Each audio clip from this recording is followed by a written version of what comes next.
everybody. I'm Jeff Keighley, and this is Summer Game Fest, a live showcase of what's next in the wide, wide world of video games. We are live here in Los Angeles, so whether you're streaming from home or watching inside an IMAX theater, welcome to our showcase event. Over the next few hours, we'll give you updates on the games you love, be joined by special developer guests, and yes, have a few surprises along the way too. Now, what I love about this show is that it's a true cross-industry showcase. Whether you play on Xbox, PC, PlayStation, Switch, or mobile, we'll have games for you. It doesn't matter your platform of choice. We're all here to come together as one community that simply loves the art of amazing video games. The biggest franchises in the industry are here, like Call of Duty. You'll get introduced to exciting new worlds and new teams, and we'll make room for small independent developers who we think deserve the spotlight too. If we do this right, hopefully you'll discover a few new games to put on your wish lists. And even if you don't get every announcement that you desire, and let's face it, you're not going to get everything today, but we've got a lot of great stuff. So let's get started. Over 30 years ago, Capcom's Street Fighter hit arcades, and ever since, this legendary Japanese fighting game series has continued to evolve. Street Fighter 6 is coming in 2023, and right now, we're excited to officially confirm a character coming to the game and show you the exclusive first gameplay footage. Enjoy.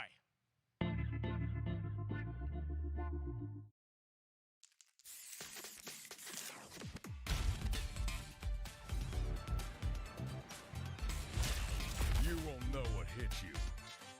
Let me have some fun. Let's get this mission started.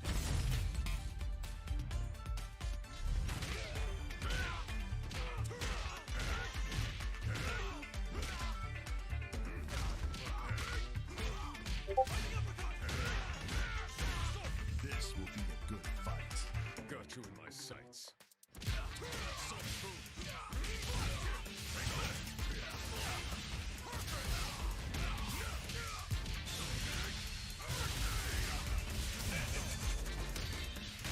Neutralized.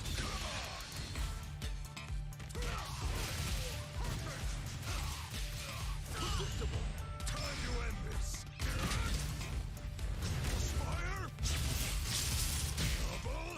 Somersault. I'm just on another level.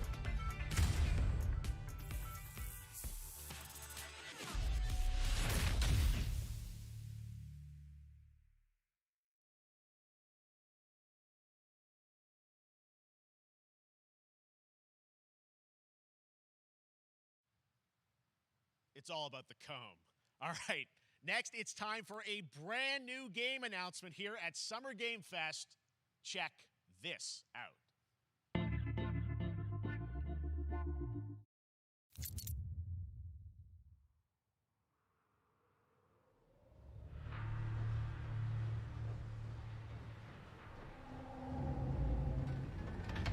Sergeant Leo Alvarez of the CM Leth Recon Squad. Our mission was to enter the Tantalus base, locate the comsat relay, and bring it back online. We found the relay, but there was a problem. Get that door closed now, Private.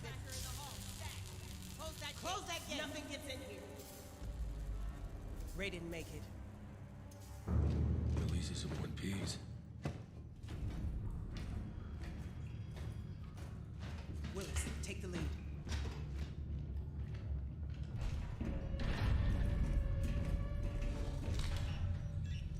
Oh, this ain't good.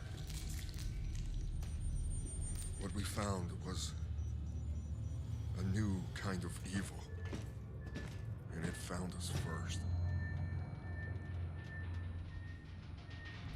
What the? This wasn't human. Retreat! Retreat! Willis! Open fire! Go! Go! Go!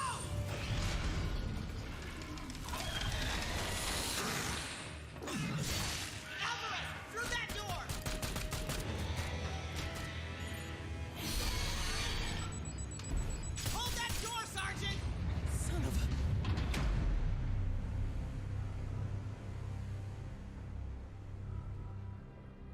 know what I saw in there.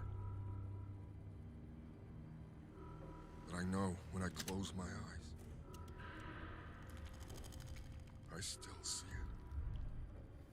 it. Now everyone's dead.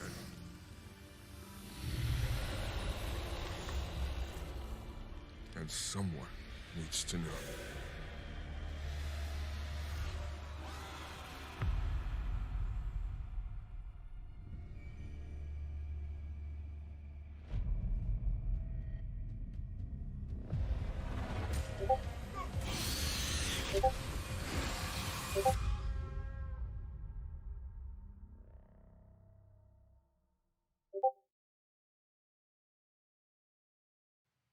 That was Aliens Dark Descent, and it's coming in 2023 to console and PC. Next, 2 years ago at the Game Awards, we revealed the Callisto Protocol from the creative forces behind the Dead Space franchise. Today, I am thrilled to get to show you the first raw gameplay alongside its creator, Glenn Schofield.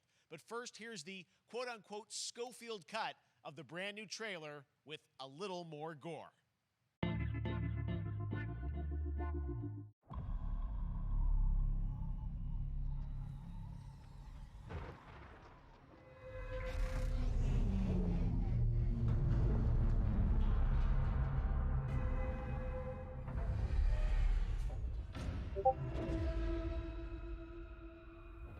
Take a look outside. Did you know that they call Callisto the Dead Moon?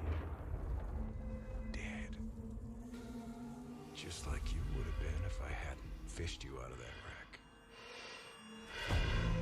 So whatever you're holding on to right there,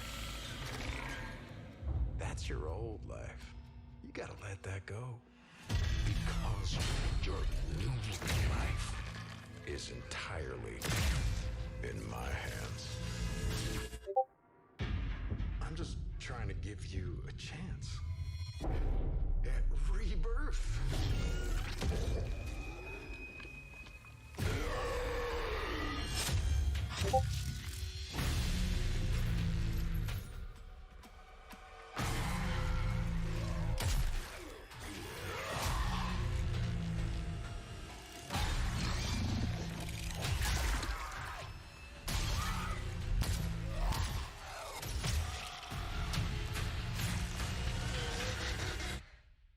I just love that last part.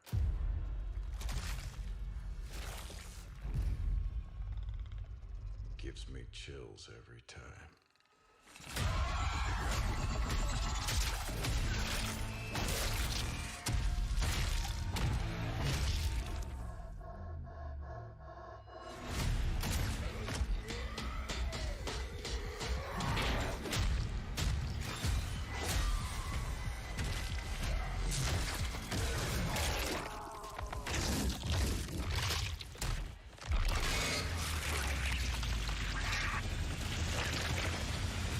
Welcome to your new home.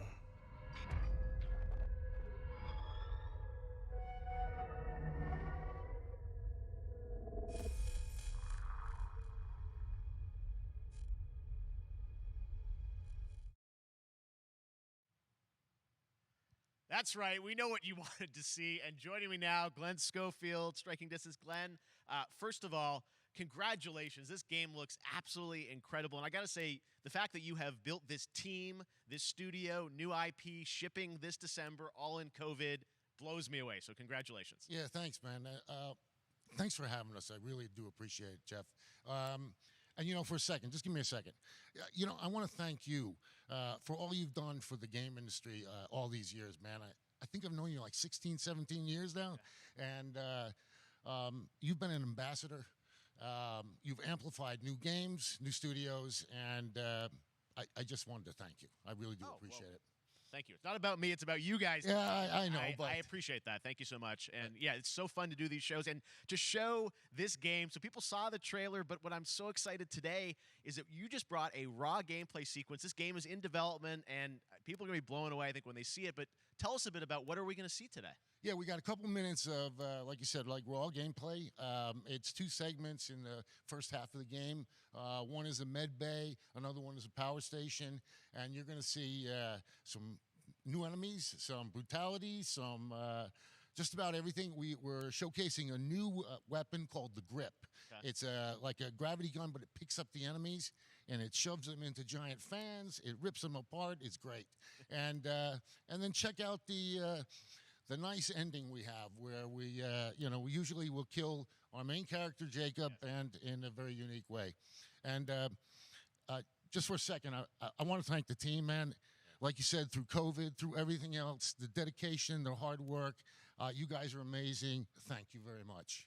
Oh, well, Glenn, I got to say, again, what you guys are shipping this year, this looks like a world-class next-gen game. It's rare that teams are bringing something out like this year, and let's let the footage speak for itself. Glenn Schofield, Striking Distance. Here it is, the first gameplay of the Callisto Protocol.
Oh, my God. That just happened. All right, moving on. This October, Call of Duty Modern Warfare 2 arrives. Infinity Ward is once again returning to its roots for a modern-day action game, and today we're about to show you the world premiere of its gameplay with a level playthrough. To tell us more, let's head to the port of Long Beach to check in with Johanna Ferris, the head of Call of Duty.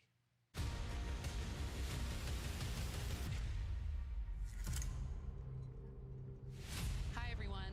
In 2019, Modern Warfare changed everything. And on October 28th, we usher in a new era of Call of Duty with the launch of Modern Warfare 2. We are back, we are bigger, and we are bringing the entire team. Price, Gaz, Soap, Alejandro, and of course, Ghost. We needed a stage big enough to debut Call of Duty in a whole new way, inspired by the world we're about to enter. Oil rigs, cargo ships, and staggering odds are just the beginning. Here is Modern Warfare 2.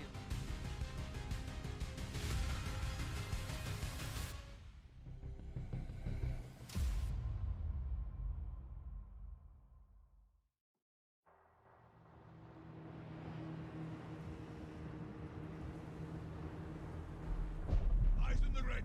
All right, that's our target. Shadows 1 and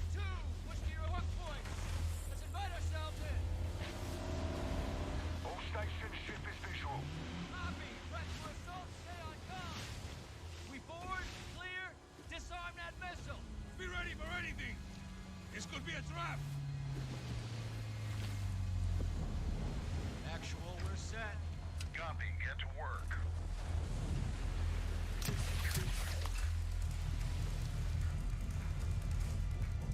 Good hook. Up and at him.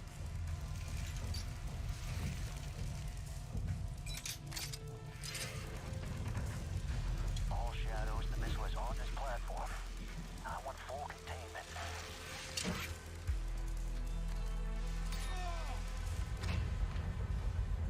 You've got 3 AQ internal. 2-1, making entry. So, cut right clear through.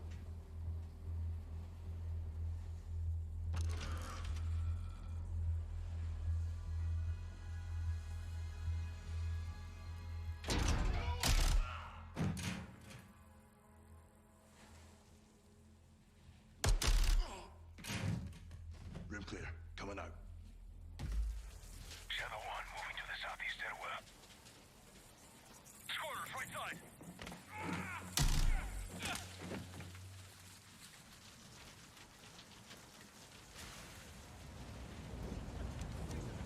Two above.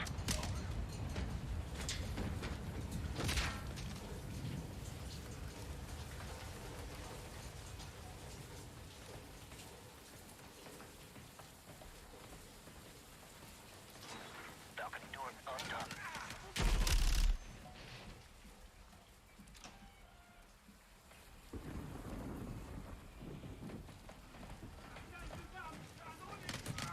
Ghost, we're moving to the main deck. What's your status? Boarding the ship with Shadow 3 now. Roger that. Run down! Rush out!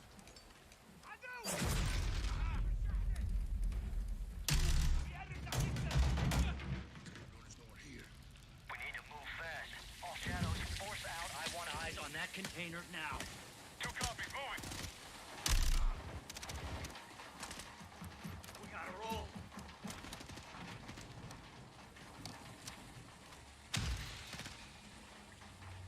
Shadow 1, Ghost. Visual on flares coming from the ring. What's your status, over? Ghost, they're signaling the ship. They're gonna launch that missile. It's first stage. There's no time. All shadows, missile is on the helipad. 2-1, we're moving to secure. Cover us. 2 copies all.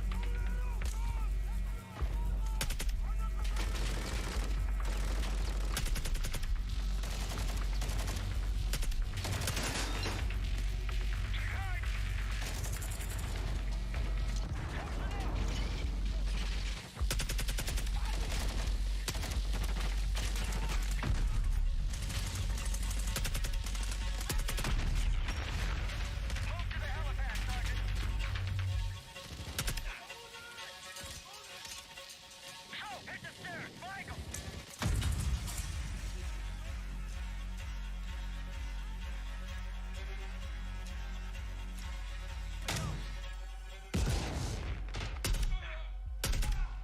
Clear.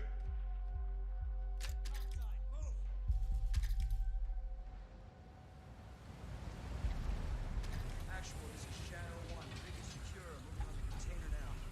Roger that. Confirm when the objective is neutralized. Open.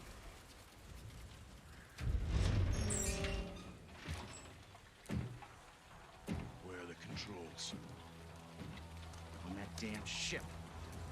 Actual, we got a problem. Missile is armed. Controls are somewhere on the ship. You have your orders, son. Stop that launch.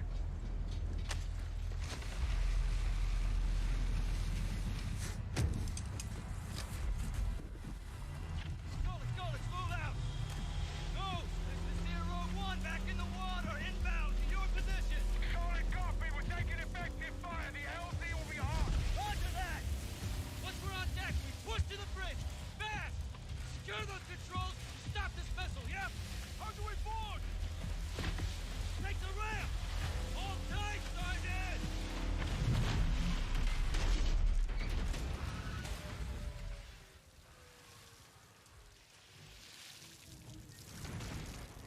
Let's have ourselves a gunfight! Missile controls are on the bridge! Have to stop the launch!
Visual on bridge entry.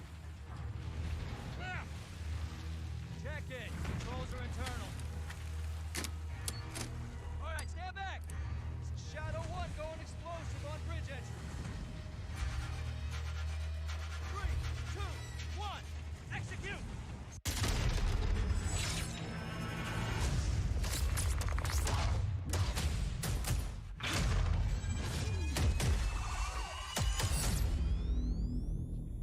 Pre-order now and get early access to the open beta. That's what we're talking about. And joining us now, up from Long Beach, Johanna, great to see you. How's everything? It's great. Thanks. Great to have you with us, and also Jeff from Infinity Ward. So we saw the first gameplay. Thanks for that extended sequence. Looks incredible. Jeff, tell us a bit about that mission. Where is that set in the game? What are we seeing there? Absolutely. So first of all, we're really excited to welcome back Captain John Price and Gaz Garrick. You know, they're not actually in what we just saw today, but they're returning members from 141, and then the other two characters that you may recognize from the older franchise that we're reimagining are Simon Ghost Riley and of course Soap John McTavish, and then a couple other new characters in here that we're really excited that we got to create for this game. First, Commander Philip Graves and Mexican Special Forces Colonel Alejandro. And Alejandro, I gotta say, it's a character we're really excited about. He's a guy who's super capable and a guy who's just as important as Task Force 141. But as far as the level's concerned, you know, I got a shout out to IW. You know, this was a tremendous collaboration across all of the different disciplines. As you saw, everybody coming together, some really motivated devs here. And you know, you saw the wind and the animations and the awesome sound design, and of course our new water tech, which is actually pushing the boat in different directions. It's creating a physically dynamic environment, allowing for the cover you were seeing. In certain cases, you could be behind cover, and then suddenly that cover would shift and leave you exposed, but it also leaves the enemy exposed, creating this emergent gameplay. So again, I'm very excited. Just can't wait I'm so excited that we get to show it off today. And that's just a hint of where things are going to go. Johanna, tell us a bit about Call of Duty overall. Modern Warfare 2, obviously, you know, we're so excited that it's back this year, but you've got lots going on across Call of Duty. What can we expect from you guys this year? Yeah, we first of all, thanks for having us here. We're just so excited for October 28th. It's such a big moment, not just for Modern Warfare 2 and everything that Jeff and the team at Infinity Ward have built, but it really marks the step change, what we're calling a transformational moment for the entire franchise. You're going to see incredible rendering, incredible graphics, all the things just within the game itself, built all on one shared engine now across Warzone and Modern Warfare 2 going forward. Of course, there's a lot of chatter and interest about the new Warzone experience. We're affectionately calling it Warzone 2.0. There will be a standalone experience of Warzone for current existing players as well. So we're going to sort of feed the entire community there. But all eyes on the 28th. And again, I think the collaboration's just been incredible. Everybody's so excited for Task Force 141. Warzone coming to mobile as well for players on the go. We're on Steam, as you know. I mean, so it's just a big moment, and there's going to be a lot more to come in the months to follow.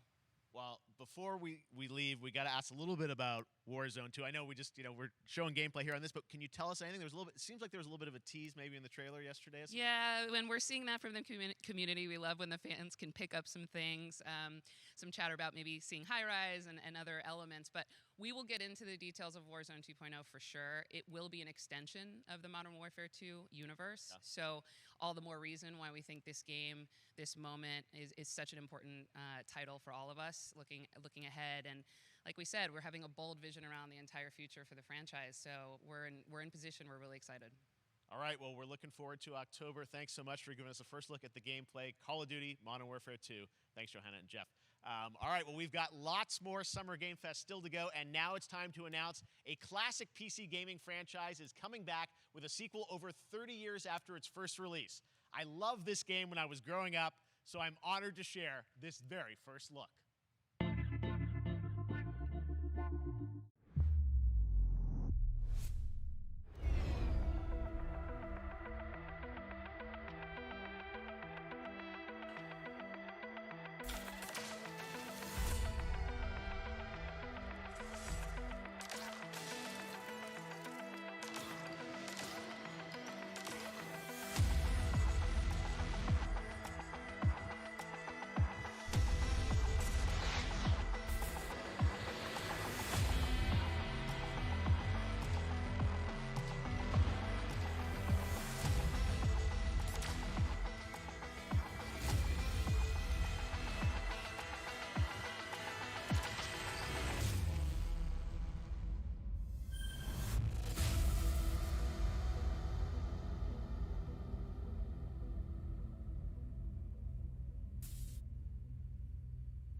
All right, let's turn back time. Back in 2017, we announced Witchfire at the Game Awards.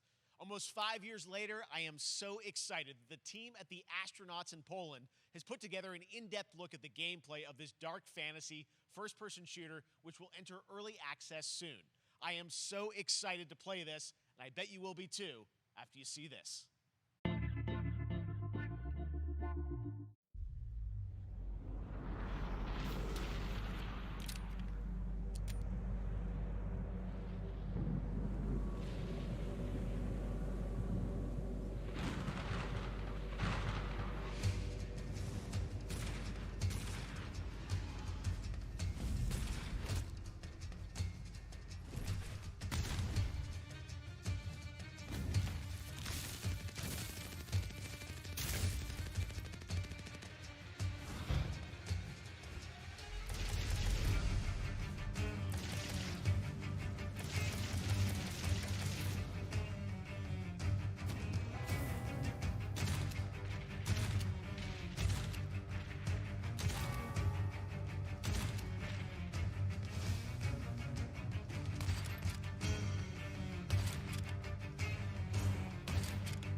Okay, next up comes an ambitious new game from a new independent studio in Europe starring some very familiar names. Enjoy this world premiere new game announcement.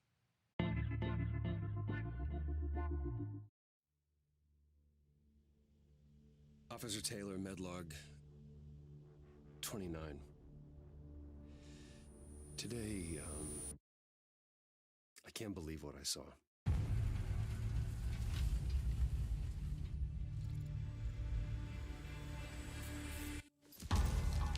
Solace, everything okay in there?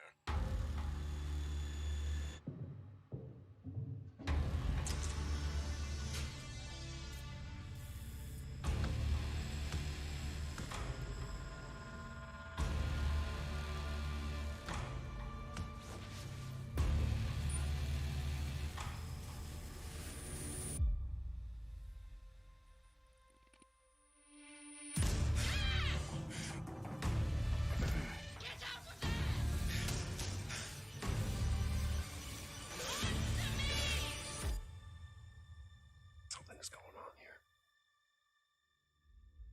And I need to find out what it is.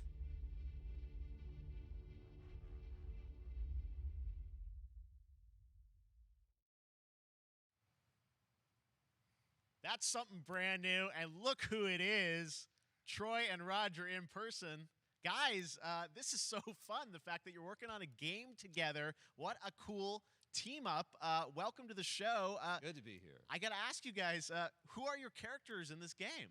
Well, I get to play a character named Wyatt Taylor, who's a medical officer who's stationed at this base, Fort Solace.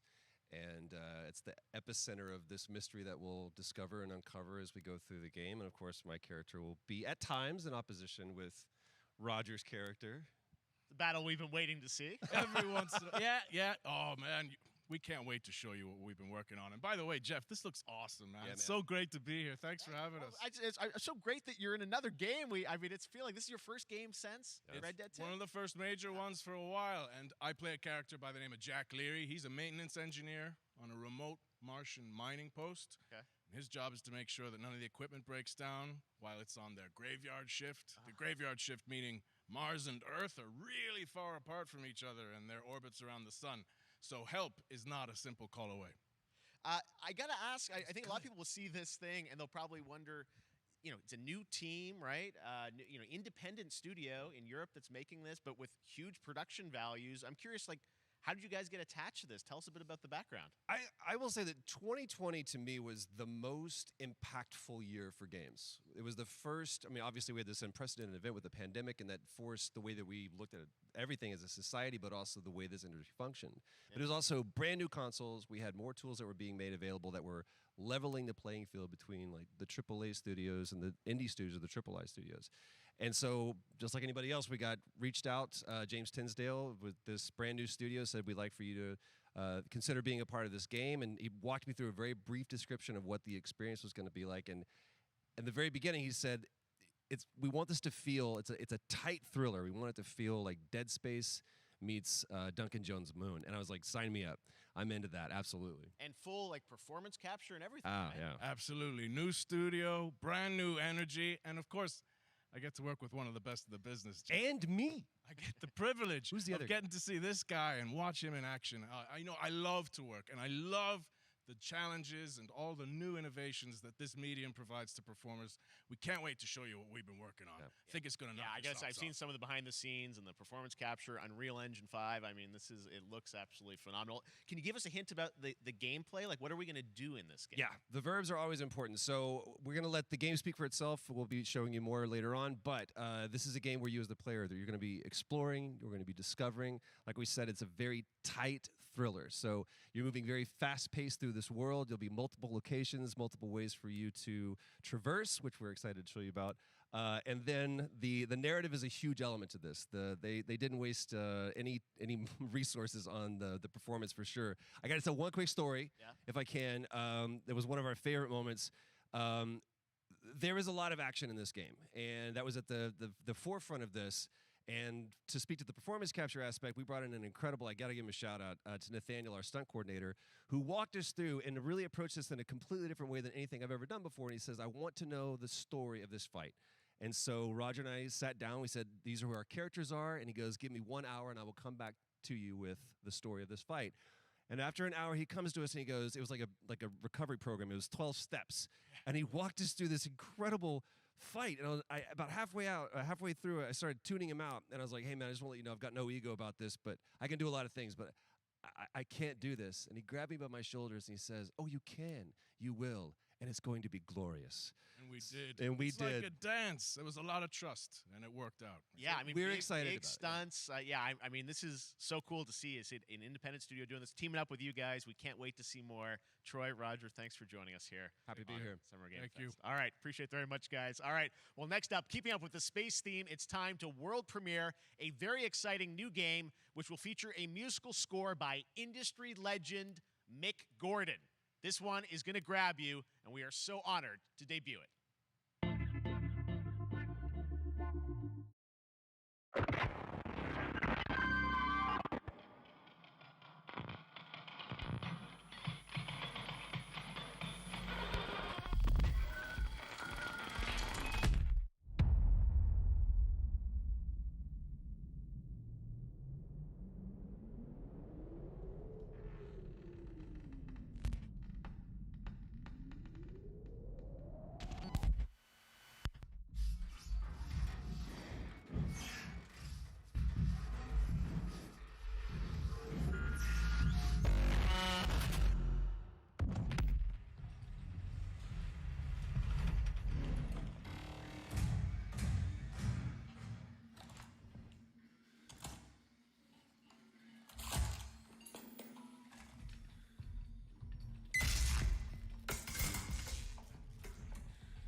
Doesn't that look great? That was Routine coming to Xbox and PC. It was first announced a decade ago and is now officially back. I can't wait to see more.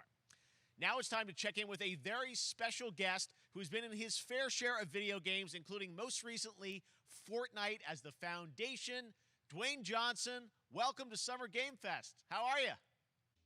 What's up, everybody? And what's up, Jeff? And what is up to the Summer Game Fest audiences live streaming right now around the world and everybody inside the epic IMAX theaters? Dwayne Johnson here, coming at you from my Iron Paradise, the very hot and sweaty and smelly Iron Paradise, powered by, of course, Zoa Energy, the #1 fastest growing energy drink in the game. You guys know me by a lot of nicknames. The Rock, La Roca in Spanish, Uncle Handsome, sexiest man alive, big drink energy. Always room for a cheesy joke. There's always room for the extra large cheese pizza, especially when I'm delivering, and I deliver them often. You guys also know me as the greatest and most electrifying surprise in gaming that happened. You know me as the Foundation. And I gotta tell you guys, #1, thank you so much for the crazy response of me becoming the Foundation, but also, I gotta say that, I've had such a pleasure working with Epic Games and the teams over there, and we cannot wait to show you what we have in store for the future. And speaking of the future, in the future, you will also know me as Black Adam. Black Adam, as millions of you know around the world who know the Black Adam mythology, he is ruthless, he is unstoppable. And for those who don't, I always like to say a quick tutorial is this. Black Adam has the powers of Superman, but the only difference, well, there's a few differences, but one of the biggest differences is Superman's weakness is magic, and Black Adam's, one of his superpowers, is magic. So you do the math. October 21st, I cannot wait for you guys to see Black Adam around the world in theaters only. And you guys will finally see the hierarchy of power in the DC universe change. It has been an honor to become Black Adam, and it is a role that's in my DNA and that I was born to play. I was born to play the Man in Black, and I'm honored to show it to you guys on October 21st. So until then, stay healthy, stay safe, stay focused, keep having fun, keep kicking ass, enjoy your gaming, and I'll see you down the road. This is Black Adam. Black Adam. What have your powers ever given to you? Nothing but heartache. I was a slave until I died. Then I was reborn a god.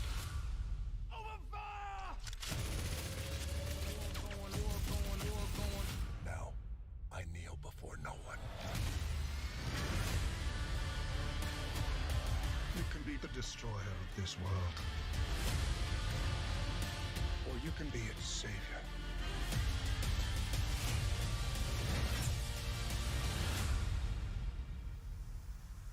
That's up to you.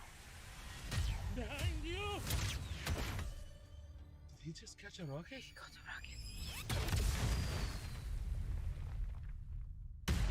All black anything, you know my fresh coat.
That was so fun to see Courage and Ray in that Fall Guys piece, and you can play and download Fall Guys for free starting June 21st across all platforms, including Nintendo Switch, Xbox, PC, and PlayStation.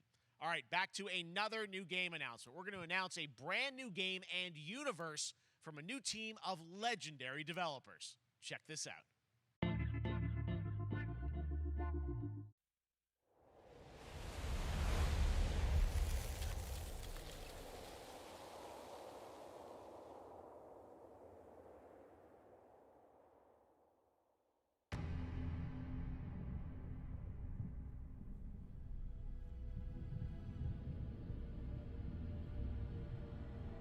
Discovery, this is Command. Storm's in your way. Prepare for extraction. Signal's breaking up. Command, I'll do one last scan. See you soon. Over.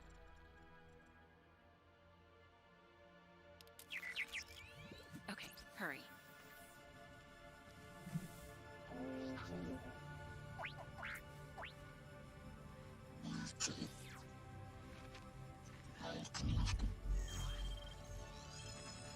Now we're talking.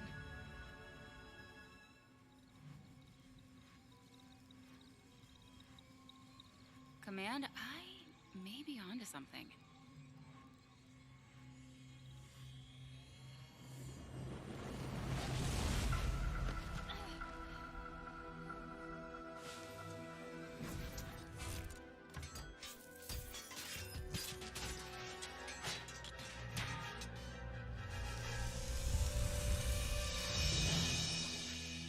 I have it, Command. Repeat, I have it. Mission accomplished.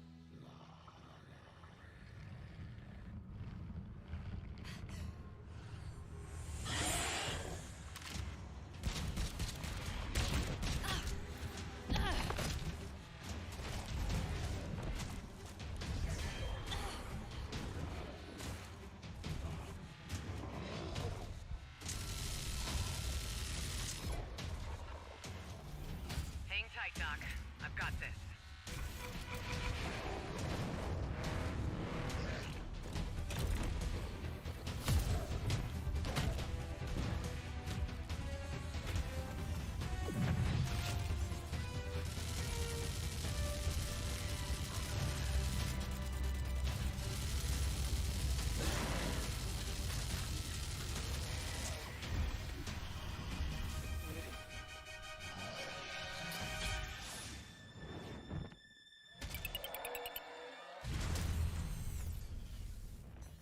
Glad you could make it. We gotta move.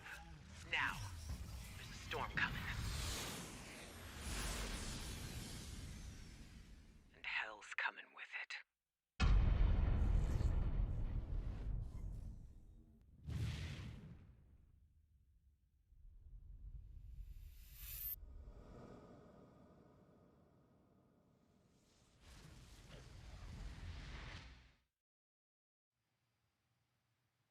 There you have it. Tim, congratulations. Stormgate is real. We have a name and some details.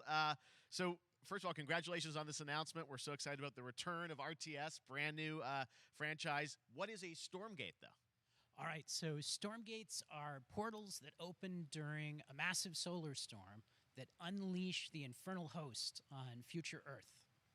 Okay. And we saw some hints of some I mean, you know, you guys coming from Blizzard and StarCraft, everyone wants to know about races. You know, tell us about the sides in this RTS game. Yeah, we're unveiling our first 2 factions today, but there will be more. So the Human Resistance, and we saw an archaeologist from the Human Resistance in that intro cinematic, and then also the Infernal Hosts, who are these demon-like monsters who come from another world.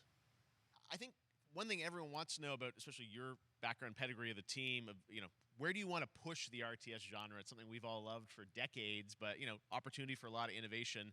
I know you're going to show us, I think, some hints of where you're going to go image-wise with the actual gameplay made in Unreal Engine, but any sense of what you want to do for the gameplay in this game? Absolutely. But the first thing I want to say is we are very consciously trying to stay true to what players already love about RTS. Where we're really trying to push the genre and be innovative. First off, approachability. For one thing, we're free to play, but no pay to win, no NFTs, nothing like that. Just to lower that barrier to entry to get players in. But we're also really trying to be a lot more social. So you'll be able to play the campaign cooperatively. We've got 3-player open-ended co-op, and we've even got 3 versus 3 for competitive multiplayer. But of course, we've also still got 1v1 competitive. And as a little surprise, I think we've got some first kind of work-in-progress images from the game, right? Yeah, these are still very much still being worked on, but some shots of actual assets that we're building in Unreal Engine 5. Wow, well, I love it. 2023, you said, for the beta, so people can sign up now, get ready, and I'm just so thrilled that there is a brand new RTS franchise coming from you guys and your background and what you did, at Blizzard and StarCraft. We're so excited about this team, Frost Giant. Thank you so much for giving us your announcement today on Summer Game Fest. Thank you so much for having us here. Really grateful. Awesome. All right, Frost Giant, Stormgate, keep an eye out for it. Now it's time for another indie game announcement that I'm excited to share with you. High Water. Check this one out. Good morning, High Water dwellers. High Water Pirate Radio keeping you in the know with our flow. Alphaville authorities continue to deny false rumors that Alphaville elites are planning to evacuate to Mars. True or not, the one thing we can't deny is that the world ended on a sunny day. The world ended on a sunny day. Boys and girls surfing in the bay. Kids clamored in the park. No one suspected the coming dark. The wave was coming, but the sky was clear. I let it wash over me. Swept away, swept away, swept away without fear. Swept away, swept away, swept away without fear. The world ended on a sunny day. Boys and girls surfing in the bay. Children clamored in the park. No one suspected the coming dark, the coming dark. What a breathtaking trailer. High Water is an adventure strategy game set in a world ravaged by extreme climate change. Now, speaking of the world around us, the conflict in Ukraine is not far from anyone's mind, and it's impacted the development of games, including Replaced from Sad Cat Studios, a Belarusian studio with devs from Belarus and Ukraine. The team had long hoped to reveal a new trailer here today, but were understandably unable to complete it in time. Guys, I just want to say we're thinking of you and all the developers impacted by the conflict, and hope to be able to share your work at a future show. All right, our next game is an official selection of the Tribeca Games Festival. It's American Arcadia, where you play Trevor, whose life is being televised with the viewing population constantly voting you up or down. When you become unpopular, you need to start running for your life. Check this out.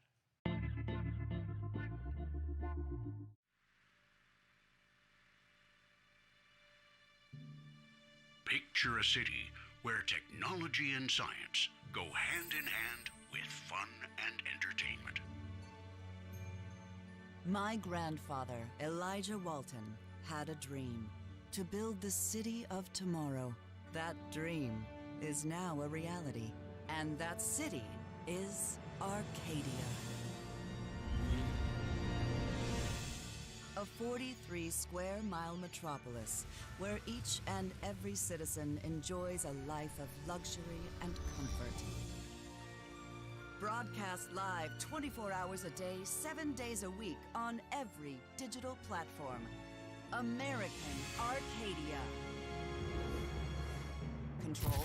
Subject on the run on camera 4025. Interrupt broadcast immediately.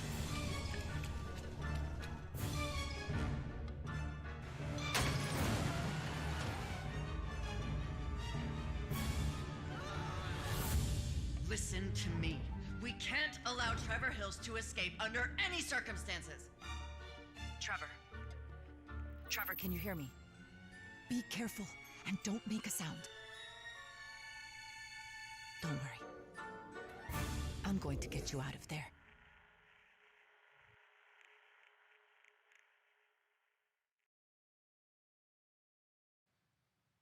Apparently we've made it to the beach. Next up is a sequel we've all been anticipating for a long time. There's Trouble in Paradise, and watch out, you don't want to get bitten. After many years of rumors, we finally get an update on this much anticipated sequel.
There you have it. That was Goat Simulator 3, and it's coming later this year to the Epic Games Store.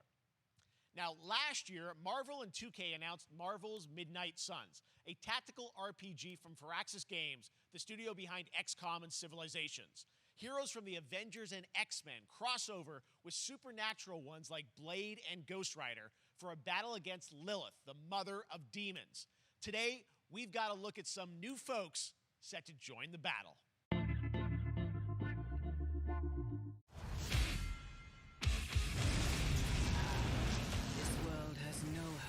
Under your watch.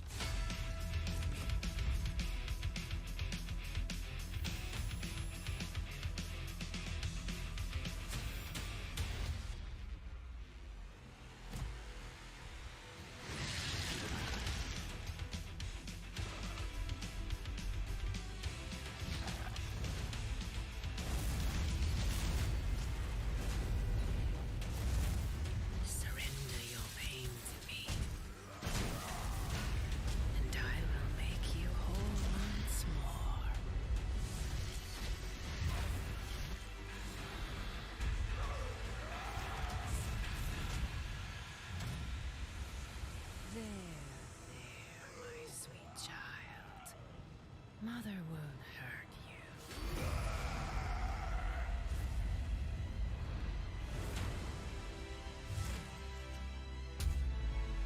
Typical Parker luck. I'm gonna need some backup.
Work.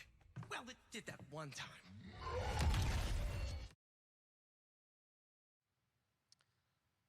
That was Midnight Suns, and now we're moving on to the wonderful world of Cuphead, the delicious last course. And can you believe it? We're only a couple weeks away from playing the delicious Last Course DLC. You see how they did that for Cuphead. Joining me now is Maya Moldenhauer from Studio MDHR. So first of all, Maya, it's really coming? It's really coming June 30th on all major platforms. We are thrilled. Well, I'm so thrilled, too, that I think all the fans can't believe that this is here. And I've been lucky enough to play this actually on my Steam Deck last week, and you guys gave me a copy. I can't. People are not going to be ready for how amazing this looks and the backgrounds and what you guys have done. I feel like you've amped up, obviously, the gameplay. It's difficult, as we would expect, but the visual look, you guys have taken it even to the next level, which I didn't think was possible. Yeah, we absolutely did. I couldn't pinpoint one thing that we're proud of in this because we really honed our craft, took everything to the next level from animation, the backgrounds, the music, gameplay design, and of course our new playable character, Miss Chalice. I'm very proud of her. Chalice is fun to play as, and even though this is a DLC, it feels like it's its own game inside of Cuphead in many ways. It is, definitely. Yeah, you just get on the island, and there you are off to this new territory, which is amazing. Yeah, it's our biggest island yet. Super-sized bosses, lots of secrets to discover. Don't let any rock go unturned.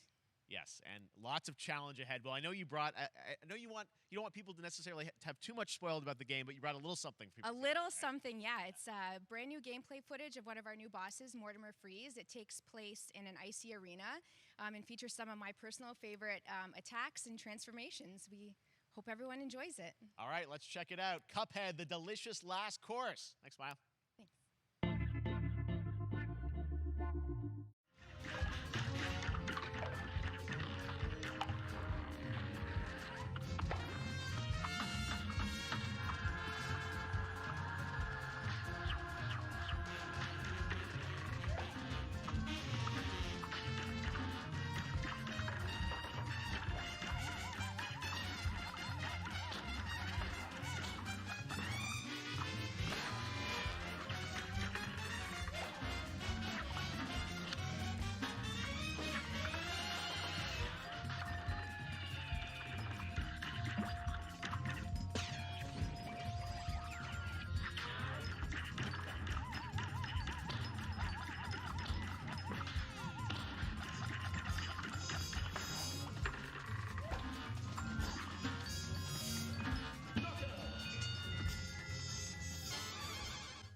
Now, if you want even more Cuphead, and who doesn't, tomorrow we will show you an exclusive look at Season 2 of the Cuphead Show when I co-host Netflix's Geeked Week, which will include new show and game announcements. It streams at 10 a.m. Pacific, 1 p.m. Eastern.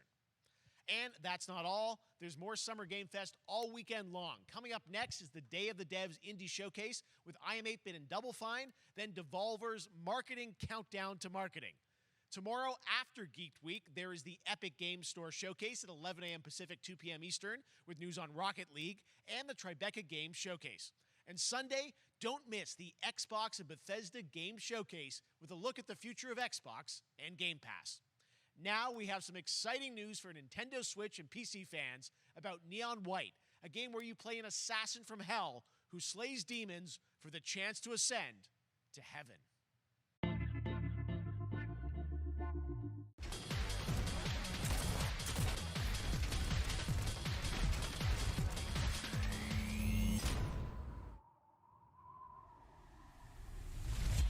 We're called neons.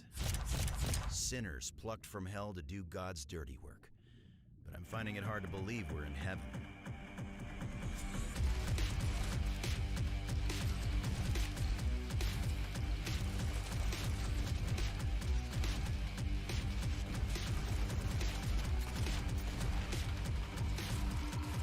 Got 10 days here. New day, new mission from Almighty. You think you can win me over by showering me with gifts? Good thinking.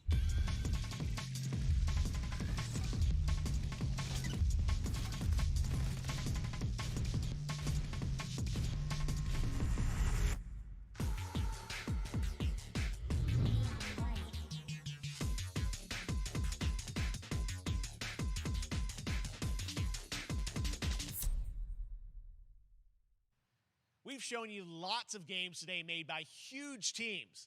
Now it's time for a game made by a single father in Poland. Over the past year, he's brought on some help to bring his vision for a fast-paced action game, Midnight Fight Express, to life. Let's take a look.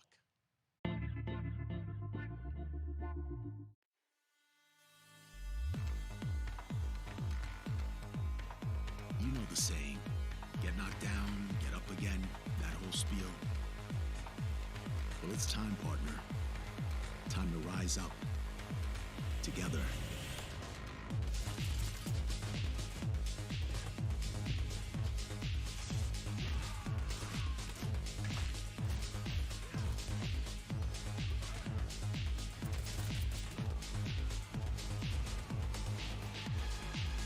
It's happening.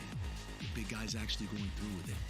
While I sat at his side, seeing lives as dollar signs, I had the stink of corruption all over me. And you know who put it there? Nah, not him. Me. Well, I ain't wearing it anymore, and neither are you. Tonight, we wash this whole damn city down.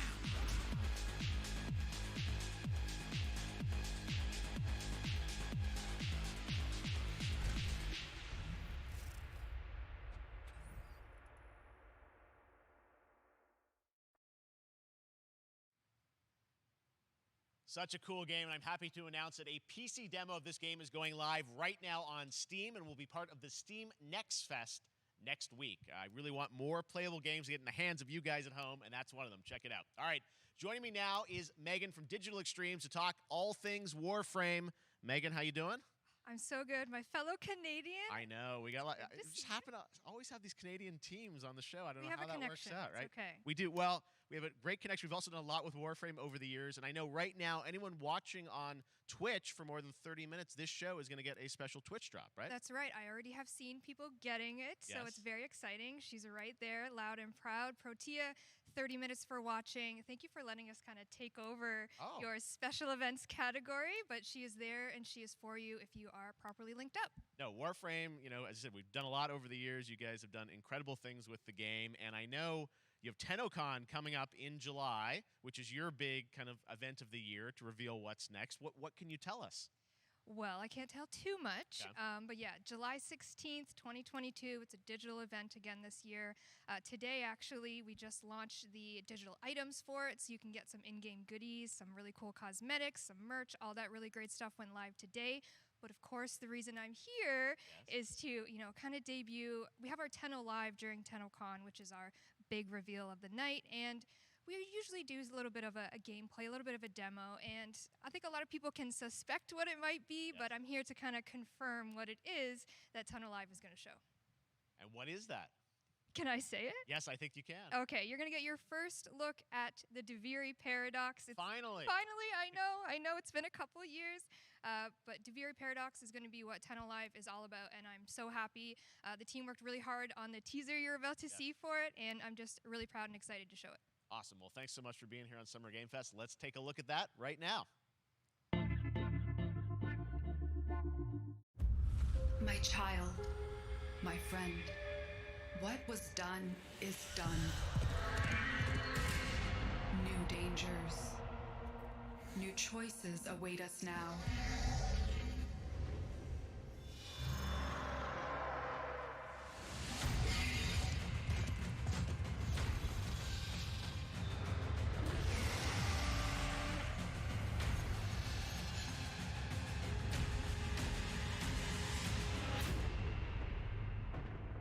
For now, dream of who we were and of who we have become.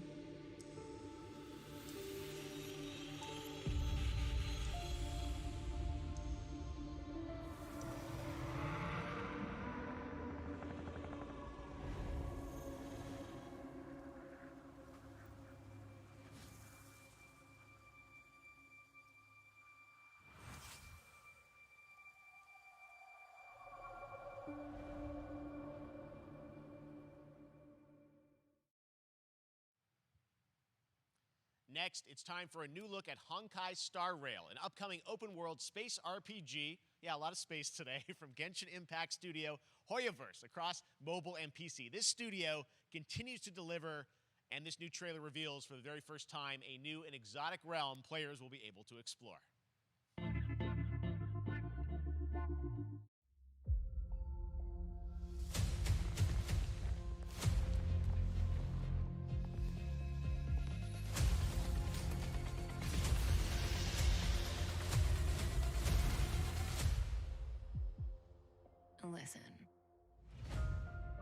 You are in a daze right now.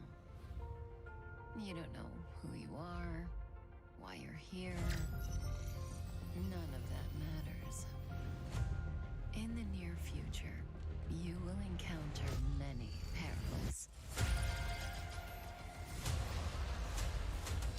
You will meet companions who treat you like family and embark on unimaginable adventures.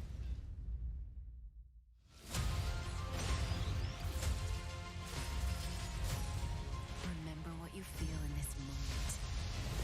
As long as you know in your heart where you're heading, you will arrive at the end of the story.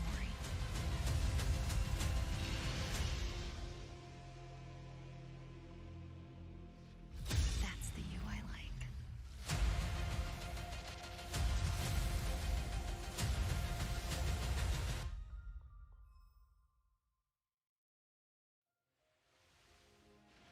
I have wine to soothe the souls of honored guests. Welcome aboard the Cienjo La Fool.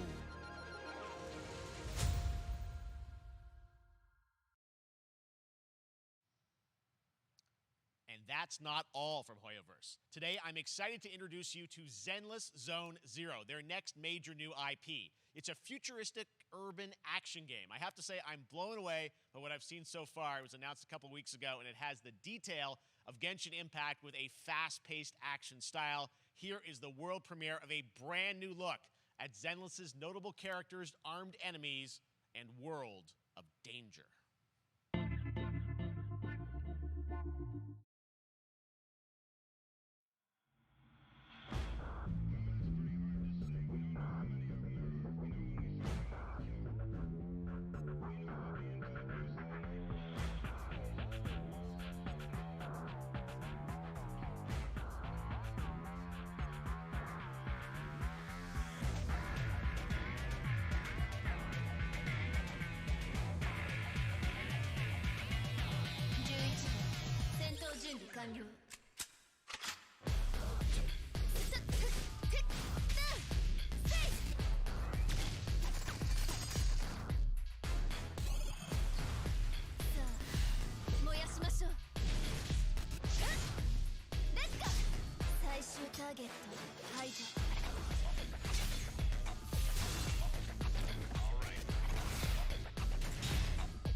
One of my favorite reveals last year was TMNT Shredder's Revenge, which reminds us all of the Turtles arcade games back in the day. Well, it's nearing the end of development, and the team wanted to use SGF as a way to reveal one exciting aspect of the game they've been keeping under wraps until now.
How far will you push humankind?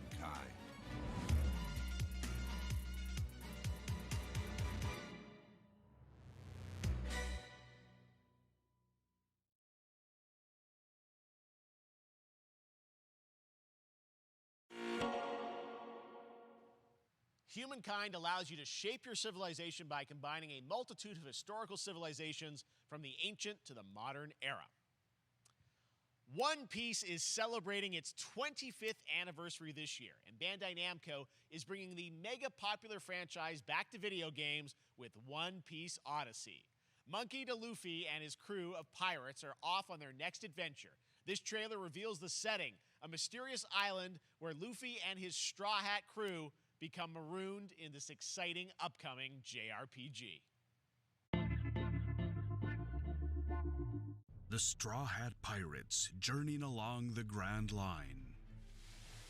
見ろよ、あの島。でけえ塔がいっぱい立ってる。空に伸びてるあの光はなんだ。よし、面白そうだ。行ってみよう。ちょっと待ってるし。変な形の積乱雲がすごい速度で増えてる。こいつノックアップストリームだ。なんだありゃ。おい、落ちるぞ。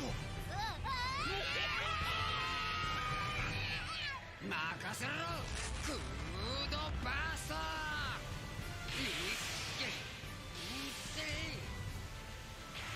立て直すわよ。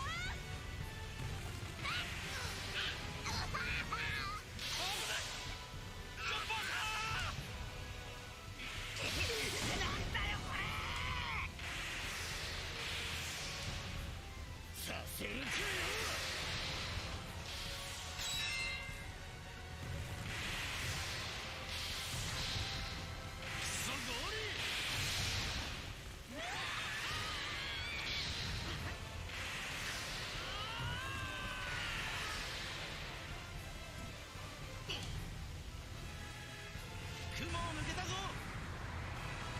Filled with new encounters and hidden mysteries. Unravel the adventure that awaits in an odyssey beyond imagination. One Piece Odyssey. ここはあなたたちの記憶をもとに作られた世界よ。This August, Soul Hackers 2 from Atlas launches, and we've got your first listen to the English voice cast with this quick new look.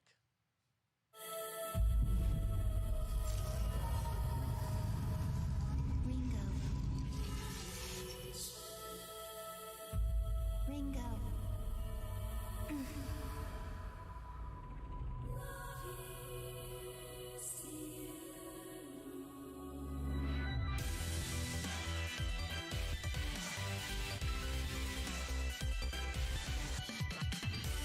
Take my hand.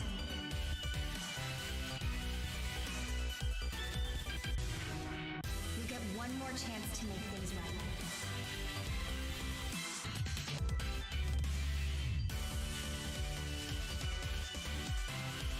So that's our mission then.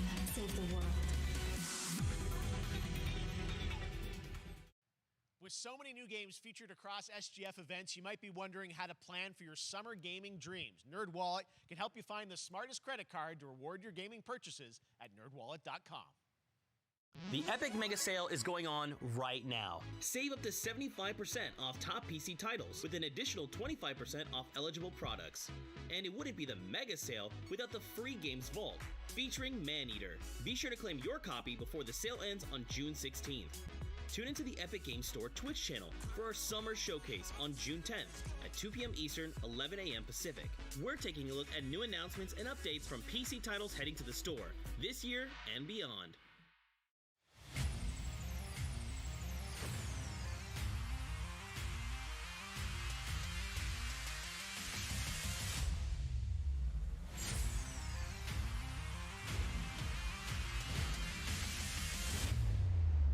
You nuts?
You're gonna get hit with the unexpected in Mario Strikers Battle League.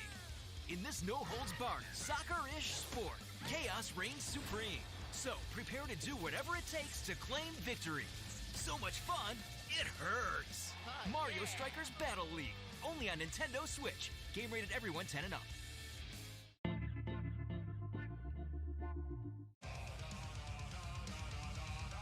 Hi, my name is Carl and I'm a developer on Metal Hellsinger. You know how in some games where the music's really good, you feel compelled to move and shoot to the beat? But what if you had to? In Metal, the better you are at slaying to the beat, the more intense everything gets. And we have vocal performances from legendary artists like Serge Tankian from System of a Down, so while headbanging isn't mandatory, we do recommend it. Our demo is live now on Steam, Xbox and PlayStation platforms, so go check it out and slay to the beat.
That one was Metal Hellsinger, coming later this year from Funcom, a rhythm shooter with metal music. And right now, as I mentioned, a demo has launched on PC, Xbox, and PlayStation for you to play for free. Next up, a new game launches tomorrow, The Quarry from Supermassive Games. This spiritual successor to Until Dawn stars David Arquette and an all-star cast. It's getting great reviews, and this is one of those binge-worthy teen horror entertainment experiences where your every choice shapes your story and determines who lives and who dies at a camp in upstate New York. Here's the first look at the launch trailer. Family is the most important thing in the world. But if your whole family, like every last one of them decided to jump down the bottom of a well and they're all just hanging on the end of a rope, how can one person be expected to pull them all back out? You can't. So you pull on that rope and you're just going to fall right down to the bottom of the well with the rest of them. And what's the point of that? What? There is a lot more to this than you realize. Like what? Kidnapping, murder, cover-ups. I think the whole Hackett family is in on it. You have no idea what's going on here. Not a goddamn clue. All right, let's do this.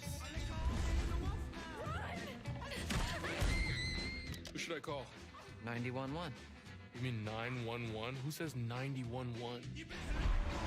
Goodbye, cruel world. We gotta get out. I'm gonna enjoy watching you die.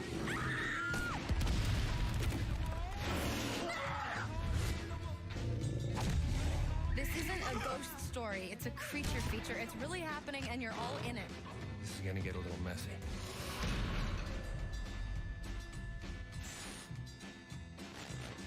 Them's the rules, you noob.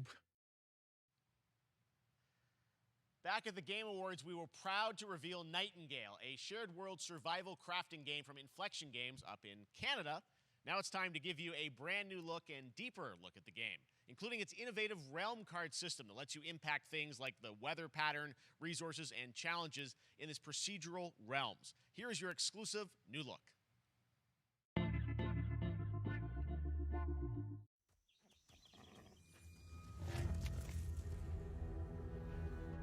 You're alone in the realms, I'm afraid. The portals are a mess. Not even sure if Nightingale made it. Given how fragile you humans are, I'd say that staying fed, dry, and rested should be your priority. If the portal arch is inactive, you'll need to make realm cards from rare resources. Once you have realm cards, you can activate the portal.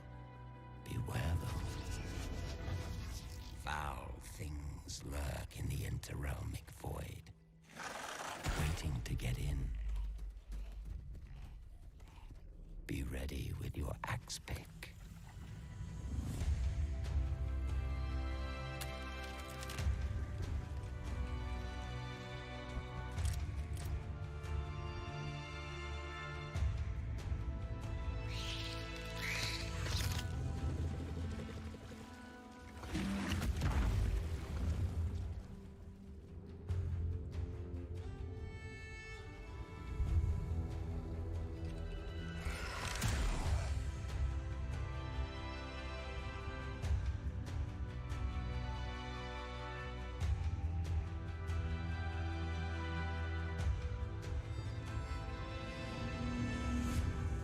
Shadows have offended.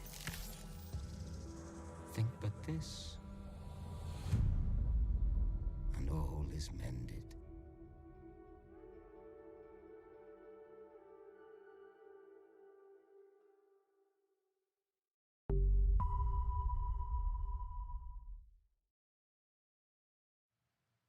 The Saints are marching in on August 23rd with the reboot of Saints Row that we revealed last year at Gamescom. And today, we're happy to announce the launch of the Boss Factory demo across PC and console, which lets you design and set up your character.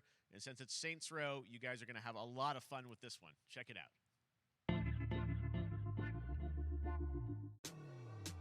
Guys? You gotta do something to capture people's attention. So what do we build next? Me. I want all the power.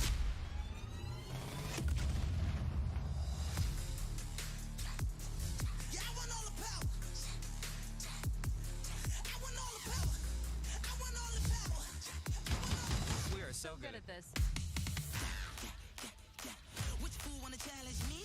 Got a pack on your back with a strap, can't relax cause you know there's no guarantee. I ain't never got that's a fact, don't react to the task of the mass and the cavalry. Stay correct as your majesty. Savage, never kneel, never have defeated. Seriously, this is perfect. Dinner and a show, baby.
Next, we've got an exclusive first look at extended gameplay of Warhammer 40k Darktide, Fat Shark's follow-up to the critically acclaimed Vermintide series. Darktide promises intense 4-player co-op action and terrifying enemy hordes to team up against. And it's out on September 13th for PC, on Steam, and exclusively on console on Xbox.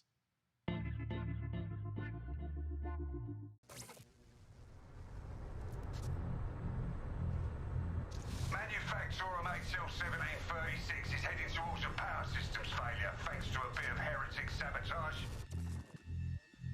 So you're going to restore the coolant and hopefully save the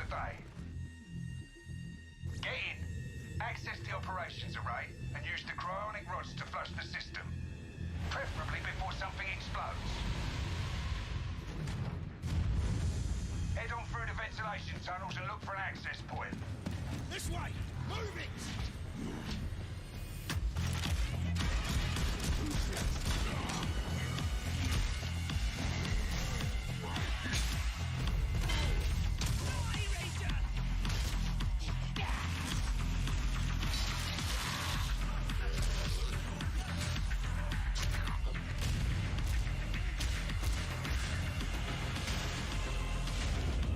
Set your data interrogators.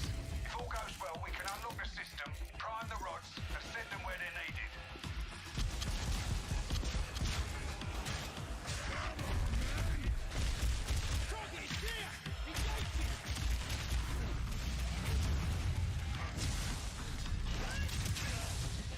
That's the first part done.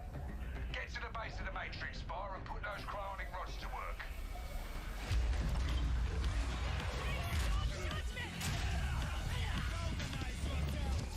What are you waiting for?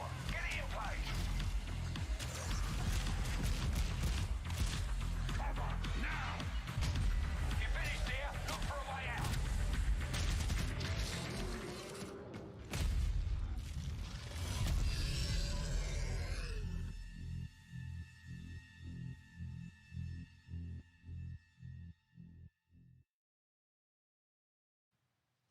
Bloober Team is known for psychological horror games like Blair Witch and The Medium. Today, they are ready to reveal their latest creation made completely in Unreal Engine 5 for a visceral horror experience.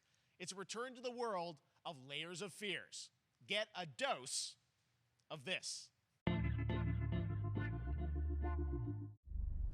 Someone once said insanity runs in our family. Let it run.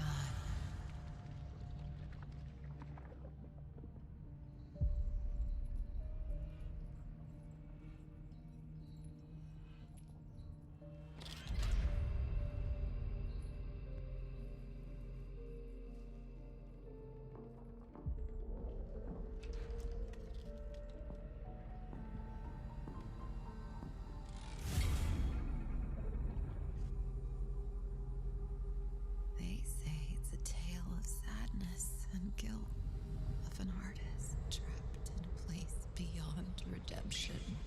It's a lie. This is a story of my fear, pain, and hatred, of the horror of my loneliness. And it is mine to tell. Now I see it. All this misery, all this suffering. There was no other way. Shouldn't have. You really shouldn't have.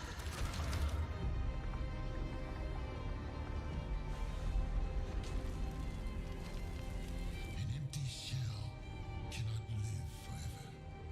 It cannot live at all.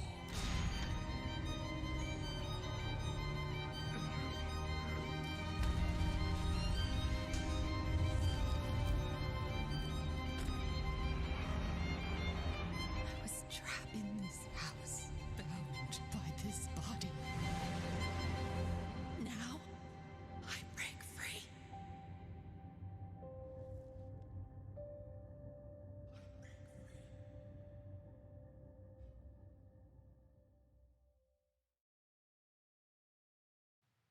This October, Gotham Knights arrives. Batman is dead, and it's up to the Batman family, Batgirl, Nightwing, Red Hood, and Robin to protect Gotham. To give us an exclusive new look, let's head to Montreal to hear from executive producer Fleur Marty. Hello and warm welcome from WB Games Montreal. I'm Fleur Marty. I'm the executive producer on Gotham Knights. Today, we are thrilled to share more with you on one of our beloved knights, Nightwing. This showcase is the first in our character series, and we're really looking forward to share more with you as we continue working towards our launch on October 25th. So I hope you enjoy the show and stay tuned.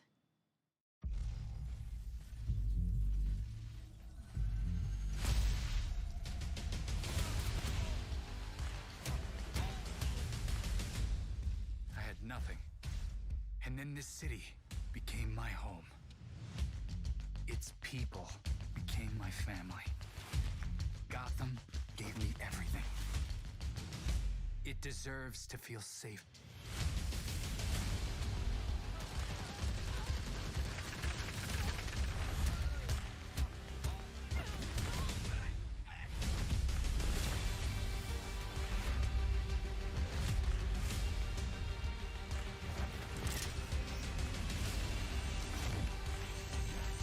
No matter how hard we try, there's always more to do. And now, it's up to me.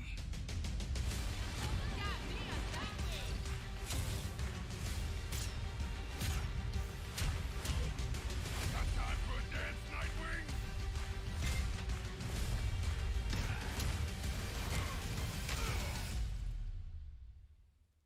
I got this, Bruce.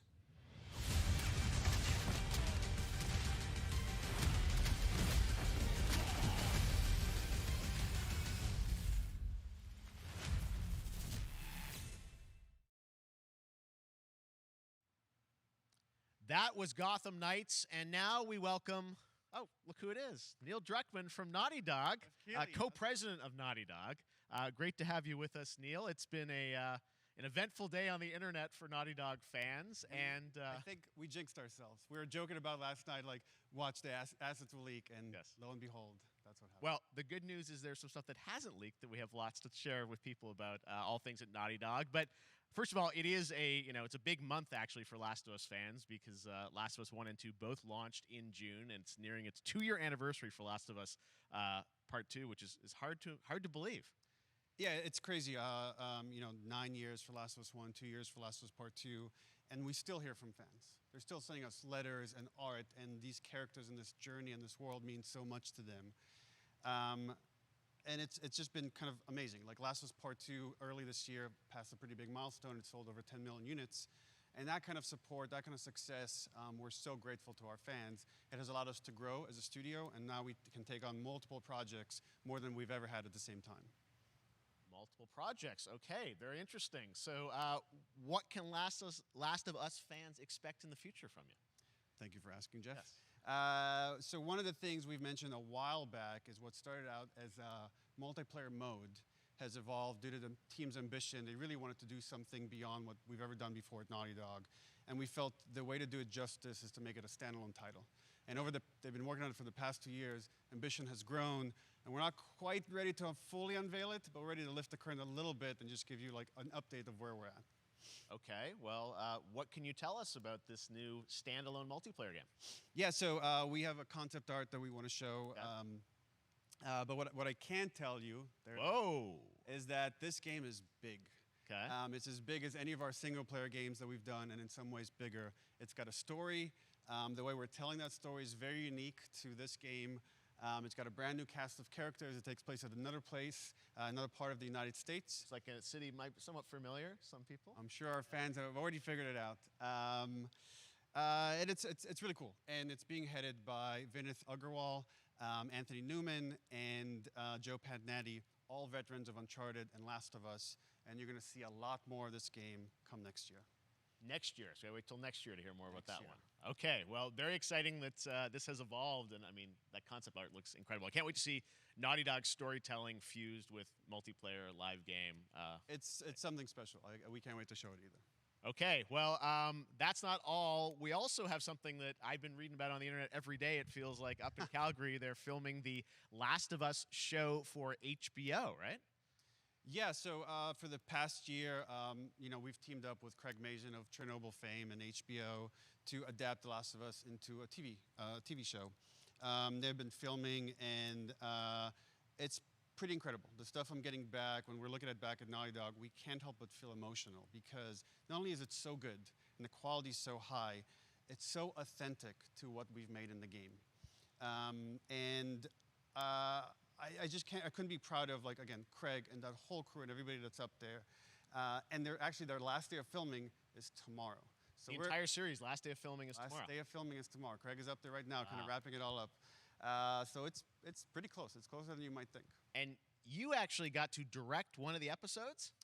Yes, I think that really speaks to the kind of collaboration and trust that exists between Naughty Dog and HBO. They invited me to direct one of the episodes. I think we have an image from the episode I actually directed. Ooh, okay. So we could first look. Let's take. So you could see this is a certain museum that players might know from the game. And I really have to talk about Pedro Pascal and Bella Ramsey, and not only directing them, but seeing them do all the other episodes. They've thrown themselves at these roles for a whole year. Watching the nuance that they bring to these characters, their relationship on and off camera, I couldn't help but think about Troy Baker and Ashley Johnson. It felt so similar to the chemistry those two actors had when we made the game. And it really feels like this is going to be something special. And I will say this will be the most authentic video game adaptation yet. Well, I mean, that first image that they put out, it feels like the video game. Everything that I've seen, both public and other stuff, makes it feel sort of super legitimate, as you said, and that's awesome to see Joel and Ellie from the front side now for the first time. So we'll see more of that next year. That's coming as well, right? Serious? You'll hear about it very soon. That's okay. all I'll say right now. All right. Well, Last of Us HBO, very, very exciting. And I hear you actually have a couple actors from the show who are going to join us here. We happen to have a couple actors here that are part of the show. We should bring them up. Okay. Come on up.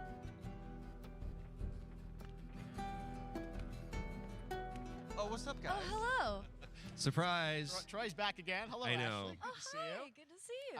I'm a little confused, though. I thought maybe Pedro Bella, but Troy Ashley out here from the game, right? So when Craig and I started working on the show, almost one of our very first meetings, we said, Troy and Ashley have to be a part of it.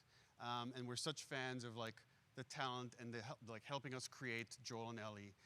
We felt like it was so important that they become part of the show. And it has to be more than just like kind of like a wink to the camera and like a cameo. Okay. These are real roles that we're keeping under wraps for now. But man, I'm bummed that I couldn't be there with you guys when you filmed your stuff.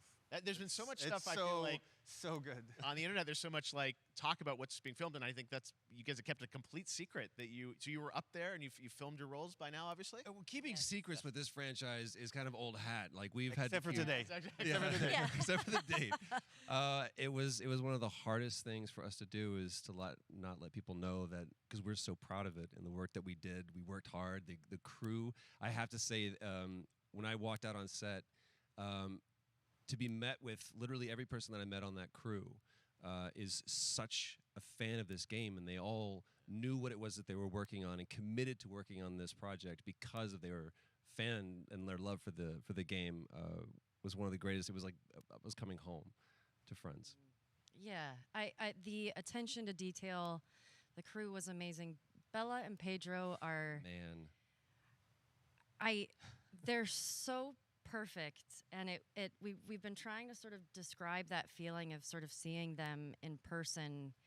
It's like the characters coming to life, but it's so much more than that. I feel like I can't fully explain it, but I am so excited to be a part of it, and just I can't wait to see it. I think it is going to be so good.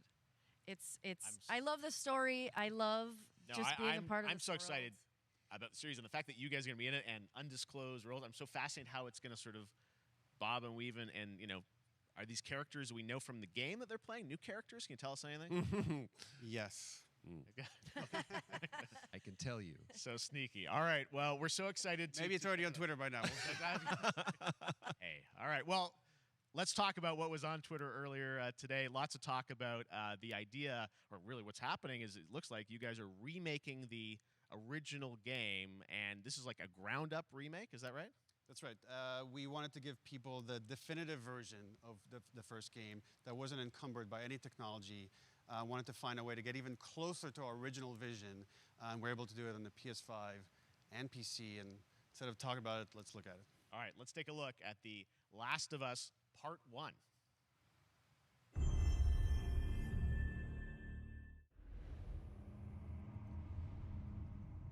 So why'd you leave Boston? I've been on quite the adventure, little brother. I reckon it's got something to do with that girl. It's got everything to do with that little girl.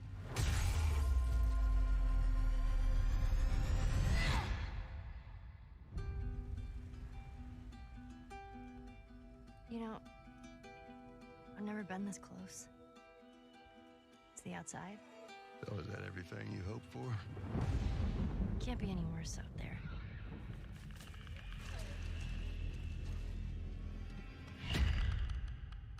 Can it? Once upon a time, I had somebody that I cared about. And in this world, that's good for one thing. Get you killed. I can take care of myself. How many close calls have we had? I get into trouble down there. You make every shot count. I got this.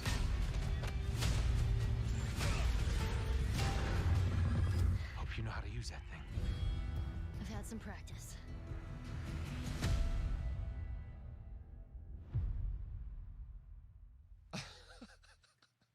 Truly one of my favorite games of the past decade. Guys, what's your reaction to that?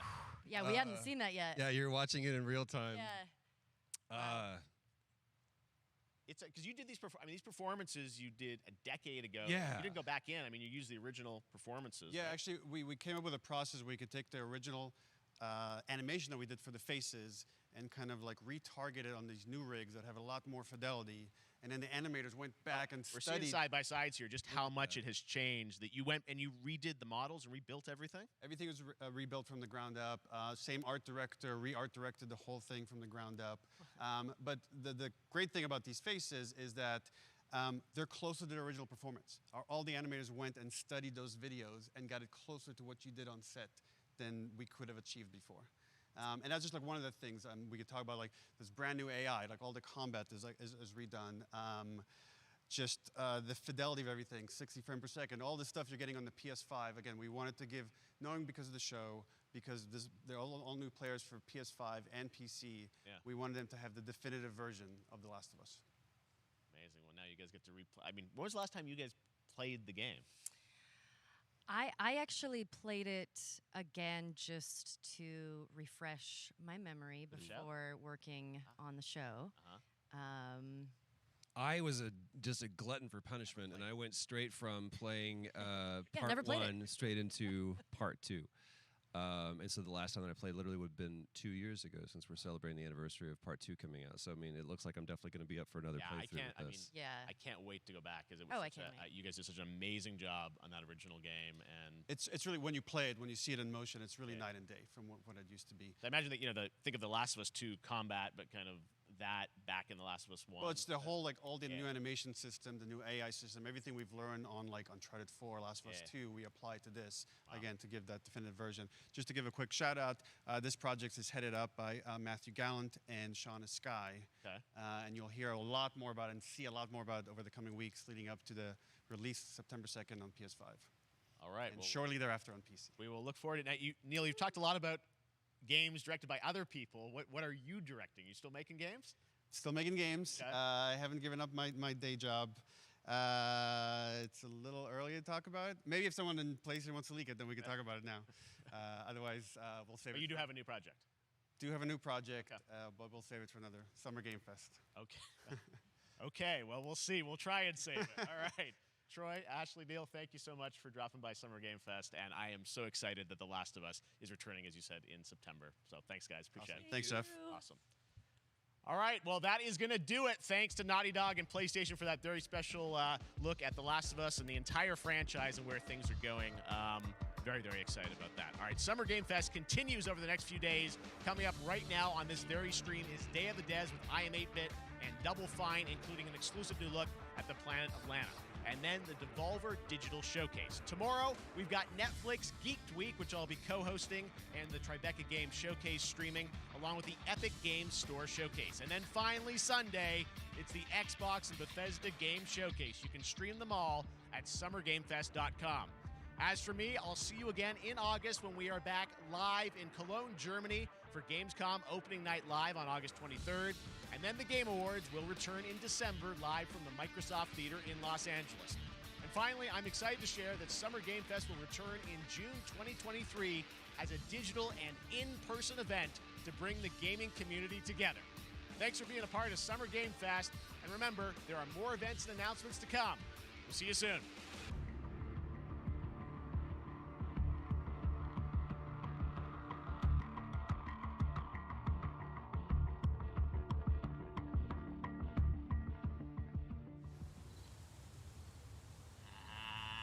Happy birthday to you. Happy birthday to you. Happy birthday, Day of the Devs. Day of the Devs? What? You don't know what Day of the Devs is? Day of the Devs is the greatest and definitely the oldest independent games festival that exists. It was started over 10 years ago by Double Fine Productions and I Am 8-Bit to celebrate the best independent games out there and bring them to you, the fans. We wanted to bring developers and players together to get together, play games, and have a great time.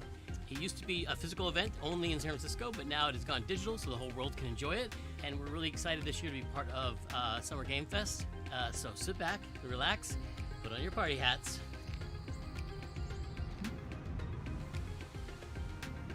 This thing? I'm supposed to put this on? That's right, everybody, put on your party hats. Everybody. Everybody. That's right, that looks good. Now we're cooking. Put on your party hat and enjoy Day of the Devs.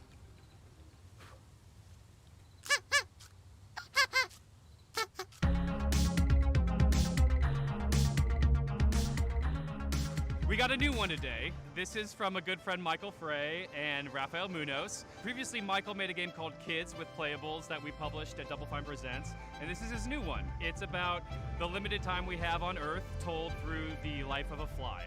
This is called Time Flies. Hello, everyone. My name is Michael. You might know my work from a game called Plug and Play.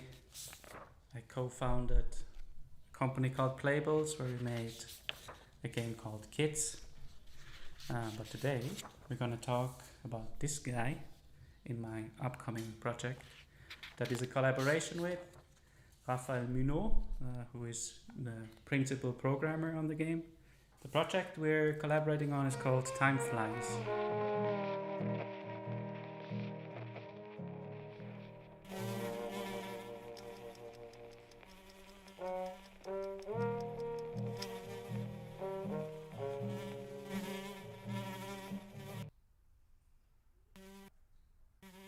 Time Flies is about our limited time in this world. In Switzerland, where I'm right now, we have a life expectancy of maybe 84 years. In the US, it's about 77 years. So you have a little bit less time to achieve the things you want in your life.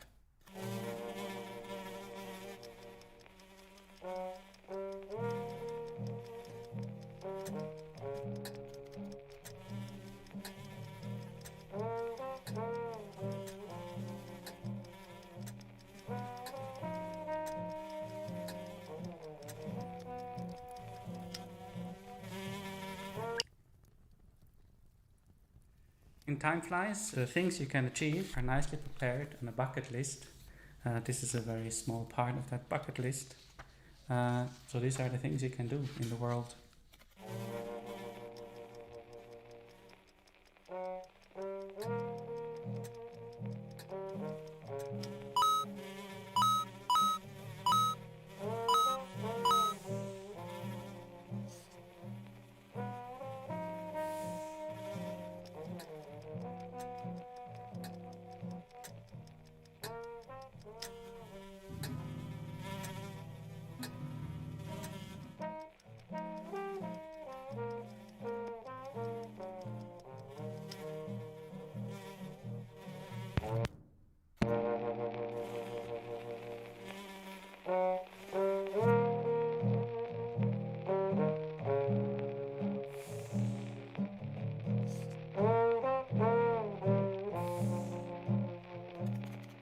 The game is coming to PlayStation, Nintendo Switch, PC and Mac sometime next year.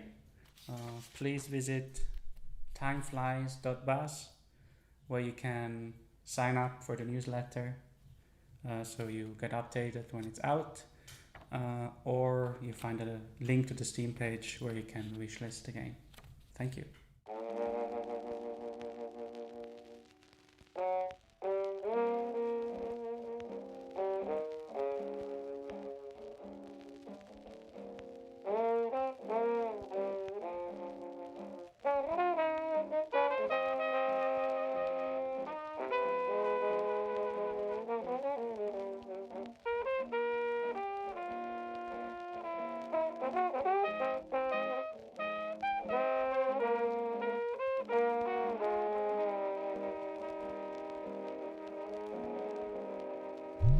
Our next game is Planet of Lana, the debut title from Sweden-based Wishfully Studios and published by Thunderful Publishing. The gameplay is reminiscent of dark side-scrollers like Inside and Little Nightmares, but the vibes could not be more different. Who are these enigmatic enemies? What do they want with Lana's sister and her world? And what other secrets are there to uncover in this beautiful, boundless environment? Hello, my name is Adam Stjernljus and I'm the creative director at Wishfully. We're a small indie game studio in Sweden making Planet of Lana.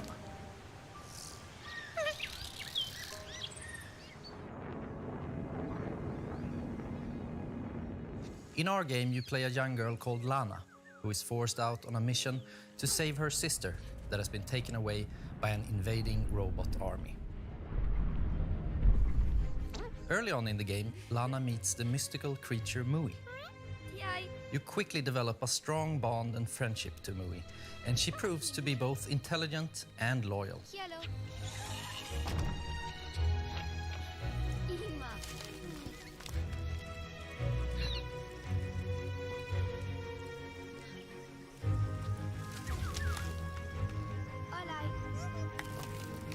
Being her own personality, Mui also has things that she's afraid of.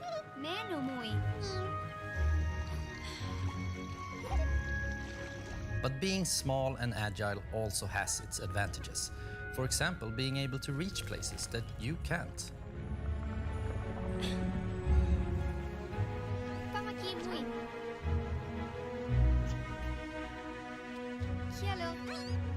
She also has this special ability she can use to control some of the strange creatures of this planet.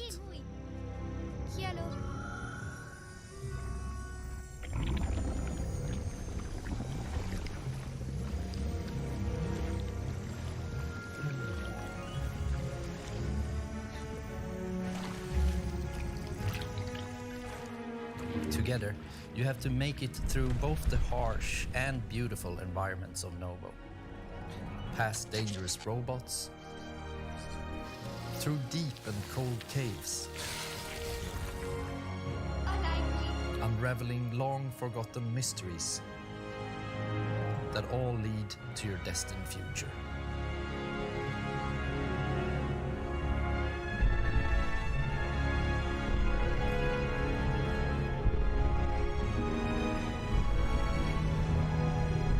Planet of Lana is really a labor of love, and we're very excited here at Wishfully to bring you what we believe is a truly unique adventure.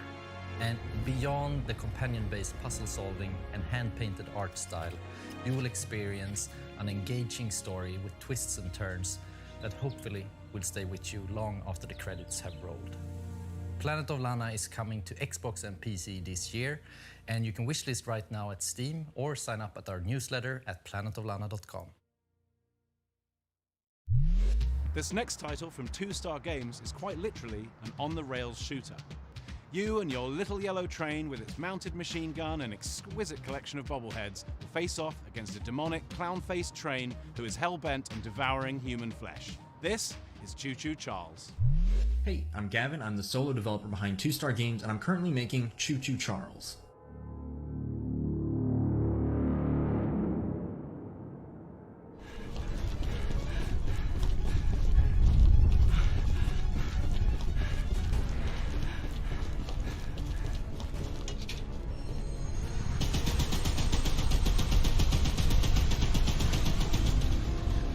It's an open-world horror game where you navigate an island in an old train, upgrade it over time, and then use it to fight an evil spider train named Charles.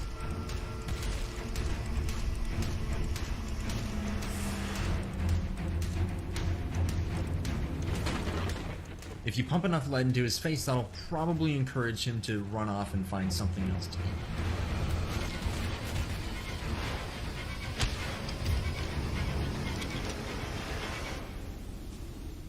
You have one goal above all else, and that's to summon Charles to a 1v1 and fight him to the death. To do that, you'll need to explore the open world, looting abandoned areas and completing missions for the locals to gain powerful new weapons and scraps that you can use to upgrade your train's speed, armor, and damage. You'll need to leave the relative safety of your train and venture out on foot.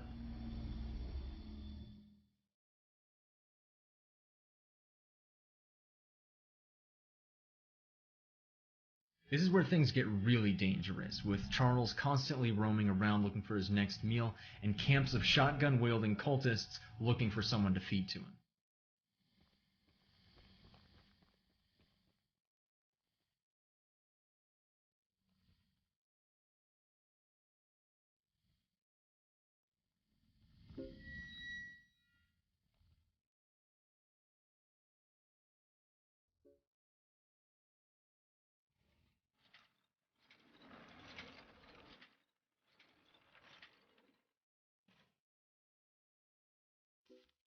After collecting 3 heavily guarded gems from abandoned mines around the island, you'll place the gems on one of the shrines, angering Charles and drawing him to your location.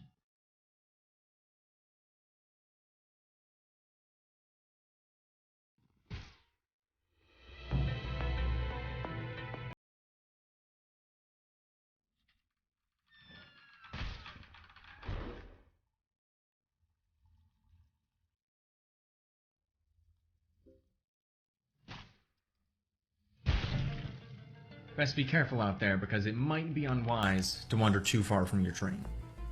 If you do encounter Charles while you're roaming around, it doesn't matter what you do now, because you have truly angered the beast, and you'll either escape with your life or see it flash before your eyes.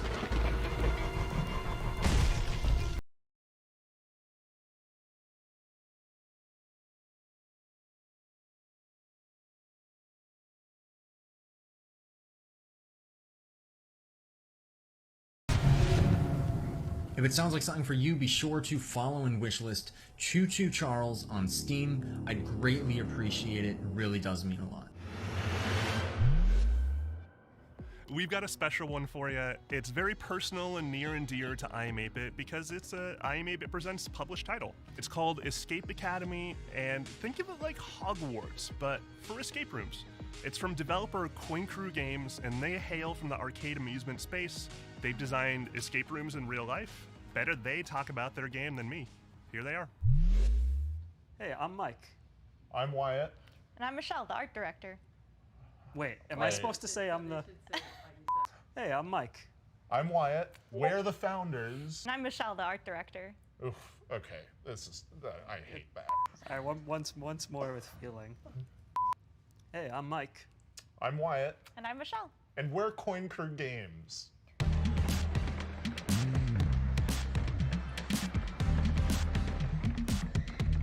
When Coin Crew Games was founded, we were actually building real-world escape rooms and arcade machines, but when the pandemic hit, we needed to pivot. So we decided to take those learnings, building real-world escape rooms, and transpose them into a digital format, and thus Escape Academy was born. Good luck trying to hack me without sufficient power. Probability of your expulsion, high. Escape Academy is an escape room adventure game that you can play either single player or co-op. You play as a student at this titular, mysterious Escape Academy, where you get to master the art of puzzle solving and train to become the ultimate escapist. What are you waiting for? A room full of gas is no place to relax. We're all fans of escape rooms, so when we couldn't find a digital, authentic escape room experience, we decided to make one ourselves. Walls are often misleading at the Academy. Escape Academy isn't just a puzzle game, it's an escape room game, and it brings that play pattern home. We have a huge amount of puzzles in this game, and they never repeat. And in addition to that, you can solve every puzzle using just your mind, no dexterity required, although you may want to bring a paper and pencil.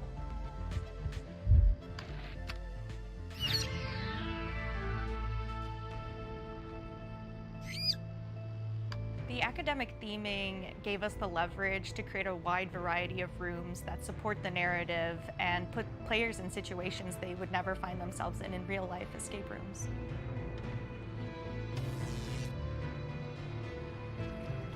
When we were designing the game, it was really helpful to have the experience of both playing a lot of escape rooms and designing real-world escape rooms as sort of a design anchor to buoy us to. I did not anticipate the rodent assisting you. Bad turmeric. Sadly, that rat will be no help in bypassing my lasers. We really took our time to create an eclectic cast of students and faculty members that help guide you throughout the academic journey of Escape Academy.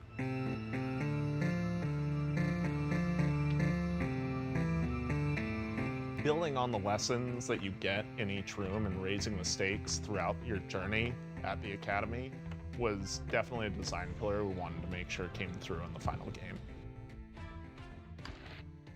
I am not feeling so well. Analysis, I have succumbed to disco fever. Escape Academy is coming to Xbox, PlayStation, and PC on July 14th and will be available day one on Xbox Game Pass. And you can wishlist us today on Steam. We'll see you at the Academy. Thanks! Escape Academy! This game's for all those fans of organization out there, all those organizers. It's from a studio called Max Inferno, and it's a game about getting things lined up just right. It's called A Little to the Left.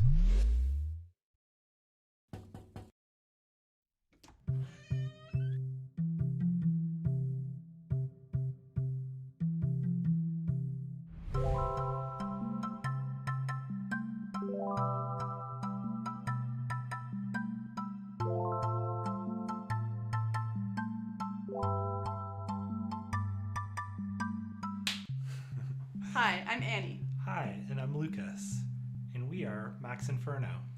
Yep, and we're really excited to share with you today a cozy puzzle game that we've been working on called A Little to the Left.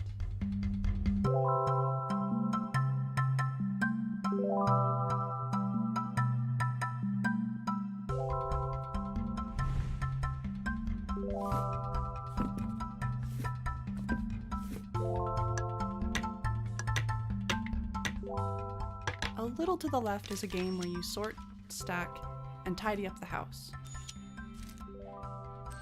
In each level, puzzles are hidden among regular household objects, and you solve them by arranging items in a very particular way.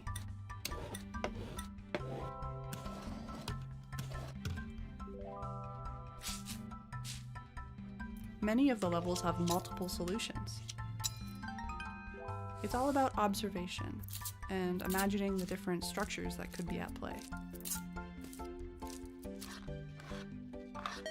The game takes inspiration from our own home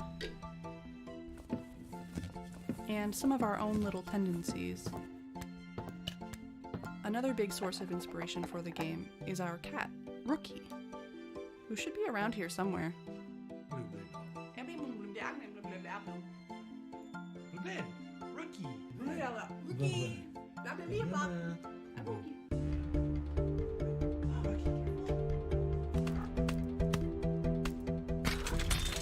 Occasionally, this cat will show up on the periphery of your gameplay and undo your tidy work, just to shake things up a little bit. The game starts off pretty simple, but as you progress, the logic behind the puzzles becomes a little more surreal.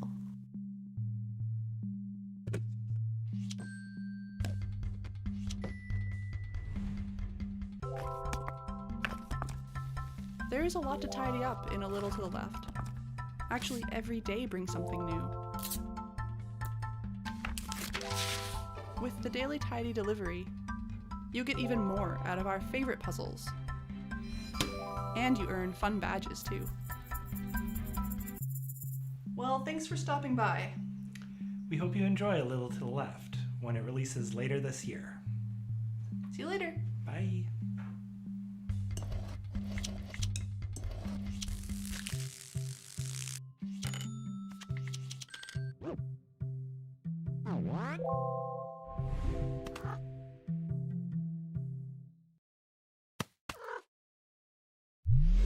I've been excited about this one ever since it was announced ages ago. It's from developer Gummy Cat. It's called Bear and Breakfast.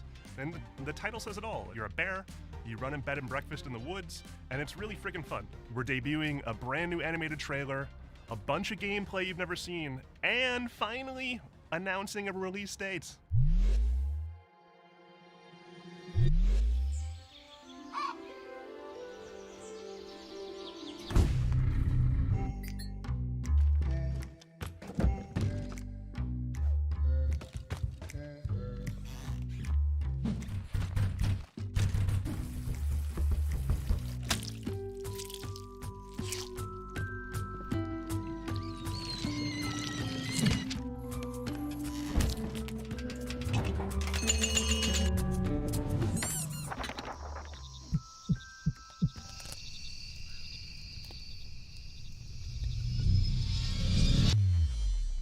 I'm Ioana.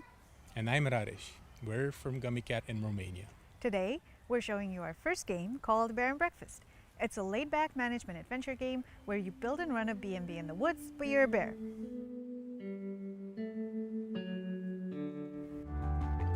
In Bear and Breakfast, you play as Hank, a young, curious bear from Silver Valley who lives in a small home with his mom and two best friends.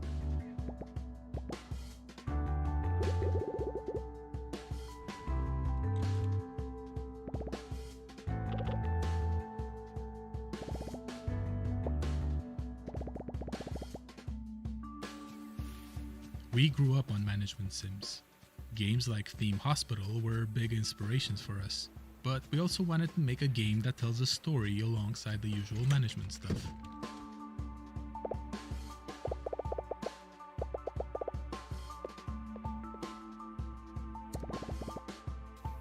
So it turns out that humans are coming back for some reason, and they need a place to stay. There's old, rundown buildings all over the place, and you're just the bear for the job.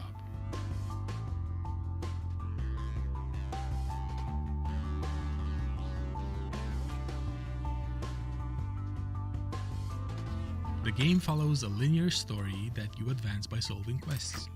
A lot of them involve finding materials, building rooms, crafting furniture, and decorating stuff.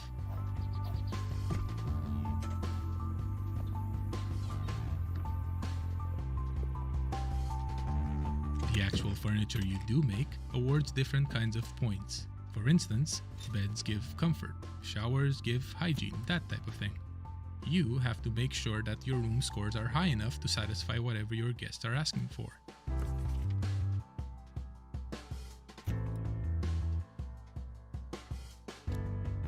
Each type of score comes with its own challenges. For example, later on you'll need to cook food for your guests through a minigame.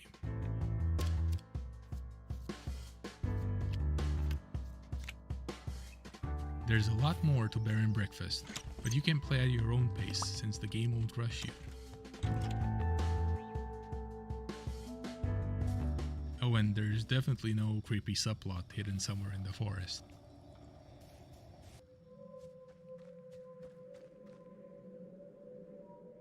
We're very excited to be part of Day of the Devs this year, and we can't wait to introduce you all to Hank and his friends when Bear and Breakfast launches later this summer. Thank you.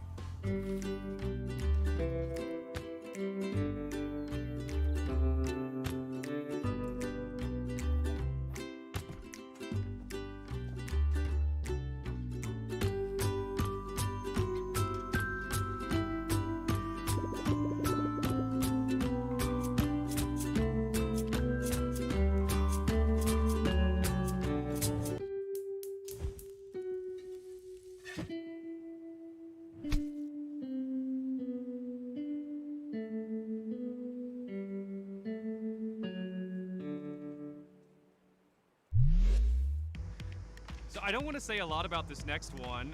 It's full of secrets and puzzles and mystery that are best discovered on your own. It's a beautiful game from a studio called Shared Memory. It's a pixel art Metroidvania full of interesting creatures. It's called Animal Well. Hi, I'm Billy Basso. Today I'm going to be showing you a game I've been working on called Animal Well.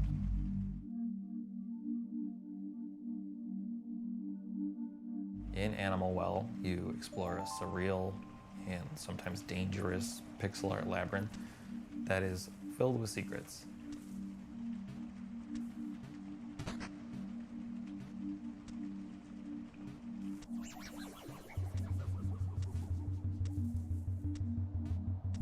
As you explore, you'll encounter various creatures, but it's not always clear if they're friendly or not, so it's best to proceed with some amount of caution.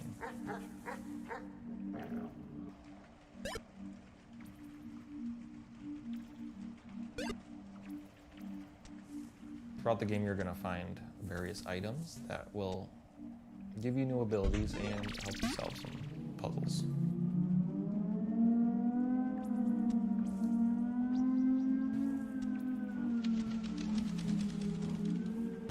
Every item in the game has multiple uses, but you're going to have to experiment if you want to figure out what they all are.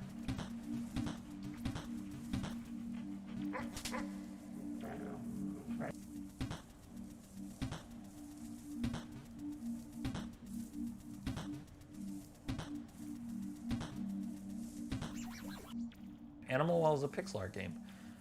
That's not just a pander to nostalgia. Instead, I'm viewing it as a technical opportunity. A 4K TV screen has 144 times as many pixels, but that means I have 144 times as much processing power to apply to each pixel. Throughout the game, you'll see a lot of things like fluid sims or dynamic lighting effects that haven't really been used in a pixel art game before.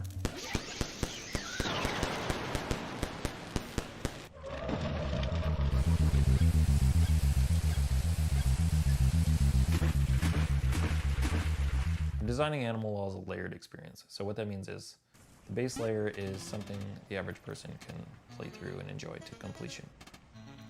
But then there's a second layer, which for most games you would consider this part like 100%ing the game. There are lots of hidden items in nooks and crannies throughout the world. They're not obvious, and you might need some help to find these. The third layer has puzzles that don't really present themselves as puzzles. They might go unnoticed for years, potentially, or they might require some community collaboration to solve. Also, there's a puzzle in this video that may require some community collaboration to understand. But the first 10 people to figure it out will get a free copy of the game at launch.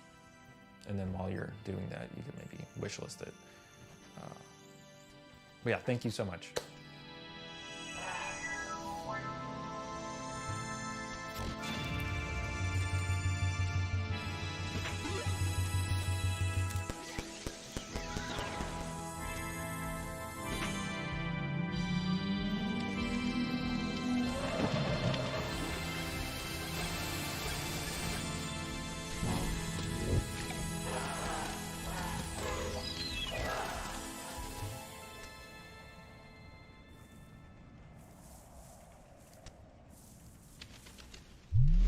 Next up is Naiad, a colorful exploration game where you play as a water nymph, traversing a zen and peaceful world.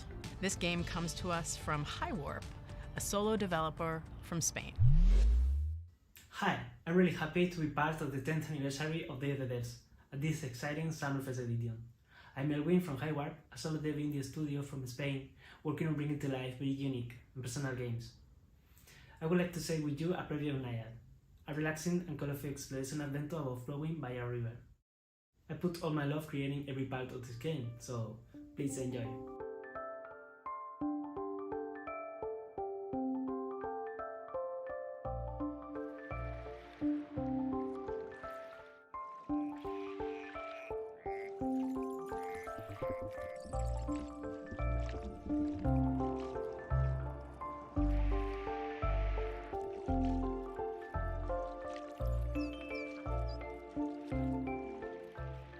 The journey starts with the birth of a little water nymph at the spring of the river. Naya will grow up and mature, obtaining vitality from floating leaves and flowers, learning to swim like a duck, dive like a fish, dance like a frog, finding other adorable friends like butterflies, rabbits, snakes, turtles, crocodiles, and much more. Help them to find their way, avoiding obstacles and dangers, using your skills You will immerse through a lot of beautiful places like a deep forest, a dark cave, a joyful creek, and more. Water, symbolizing life, starts pure and fresh, and little by little it will be fading into dark. You can sing to regenerate the nature, making sprout flowers in your path. And you must do your best, because the humans are controlling this river wall. Humans create their own fake rivers, like these noisy roads with strange smoke creatures. You are the guardian of this river, and that seems to be a difficult task, but don't be afraid, because a tiny cloud will take care of you from the sky. The beautiful hair of Nayad is like its vitality. You can make it grow up under the sun rays, change its color, even tie small flowers on it. Creating Nayad, I focused on a wholesome experience. Enjoy it at your own pace, exploring and flowing. Nayad will be available for PC and consoles by the end of this year. Thank you for watching.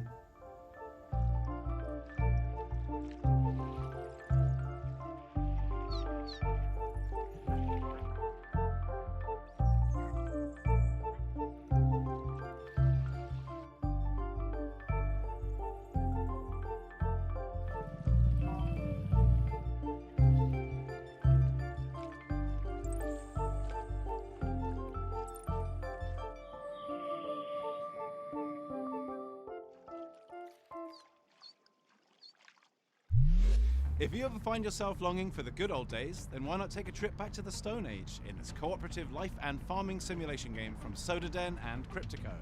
Hunt and gather to care for your settlement, explore the ancient world around you, and best of all, become a friend to the mammoths. This is Roots of Pacha.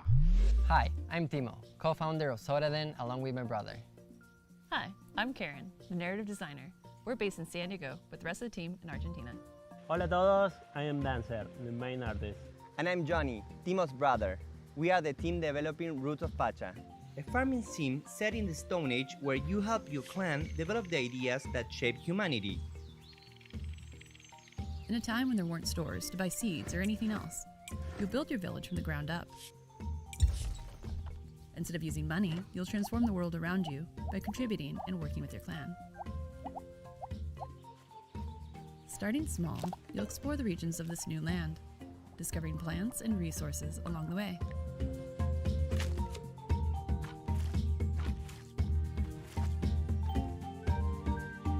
Many of the ideas you developed were the cornerstones of early civilizations like farming, domesticating animals, and the creation of tools that are now common.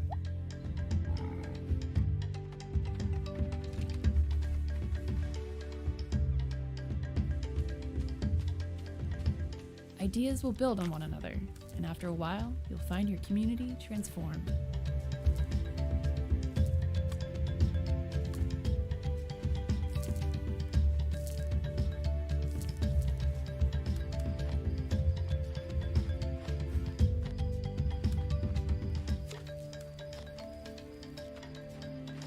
You'll venture into the caves to meet the spiritual world, to try and explain who you are and why you're here.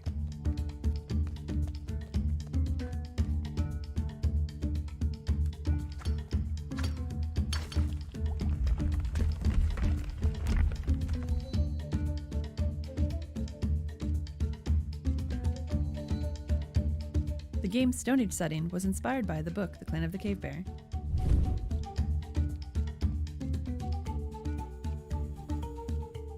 Roots of Pacha is set in simpler times, but the society is still complex. For example, finding something to eat went from satisfying a basic need to making a dish and creating a reason to gather.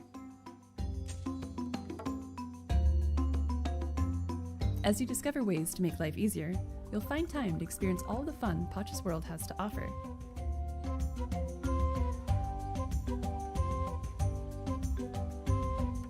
You'll get to know your clan, meet others living around you, and maybe even find that special someone.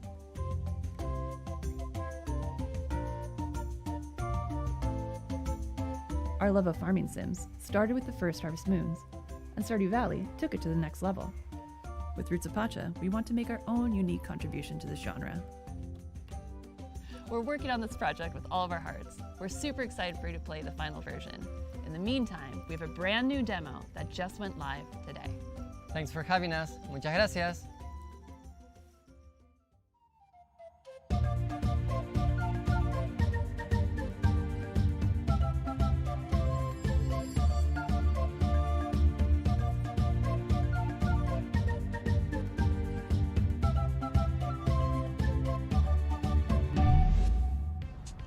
And now I am very pleased to present a world premiere from our friends at Us2 Games, the folks who brought you Monument Valley, Alba, and a bunch of other really, really cool games.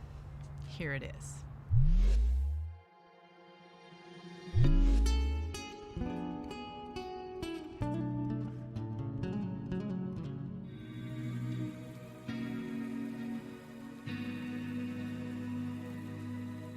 At Us2 Games, we really try and take what's meaningful and great about games and deliver that to everybody. So with Monument Valley, we made people care about a character for the first time if they've never really engaged with games very much. And with Alba Wildlife Adventure, we took open world games and packaged that into a kind of theme about saving an island that more people are going to want to engage with than just the hardcore. And with this game, what we really want to do is take these genres that we really love, like roguelike games and turn-based tactics, add a little bit of sports game in there as well, and themes about dreams and conflicting fears, and really package that together into something that feels really unique. In the game, you play the role of Desta, who's a young person in their early 20s, who's coming home for the first time, having not left home in the very best way. Their relationship with their mother and their family and their friends, there's a few of them that were a little bit broken. And they were broken because they didn't really have the words to say. And their father, who used to be a big part of their life, unfortunately passes away, and they don't have those tools and that person to lean on to bridge that gap. So they manage to go home, they find this old ball they used to play with their dad, and when they try and fall asleep with it, they find themselves in a world between worlds, neither asleep nor awake. And when they're in this, they can explore these moments, these memories, and solve these creative problems through a ball game. And when they do that, they find the right words to say to confront these people. The people we're going to be meeting in Desta's dreams are people who were significant to Desta before they left town a couple of years back. And there are lots of people they don't know quite as well, too, and some people who have been shaped by Desta's impression of them in their dreams. But they've all had a profound impact on Desta's life.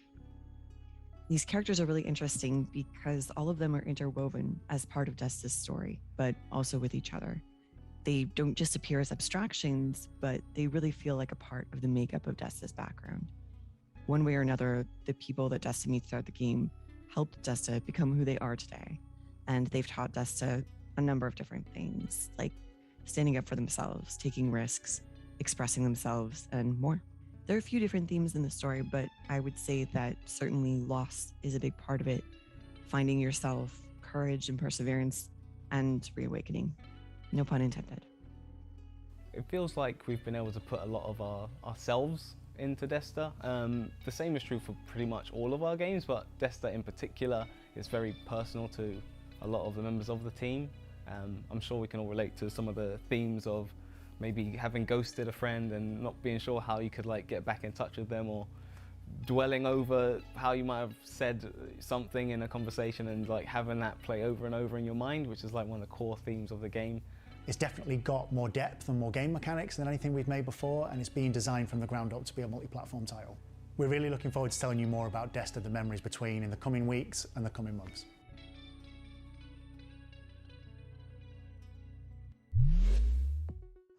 This next game is called Shim. It's a shadow platformer. You're a little blobby character platforming around inside shadows, and a game with a really cool minimalist graphic art style. I hope you like it. Hi, I'm Ewout and I'm the developer of Schim. And I'm Niels from Exernice, and I help Ewout develop Schim.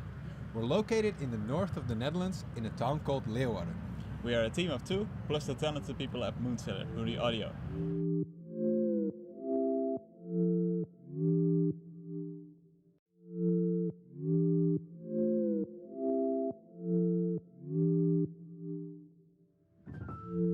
Schim is a game where you move around in shadows. You play as a Schim, a shadow creature. As a whole, Schim is made to be approachable for a variety of players. At its core, it's about jumping around in shadows and platforming towards the end of a level.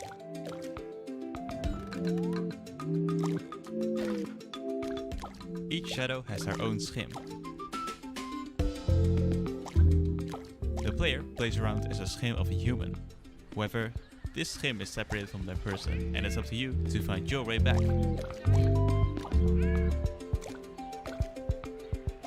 In the game, you will also help other schim characters who have also been separated from their shadow. You can help them by finding their object.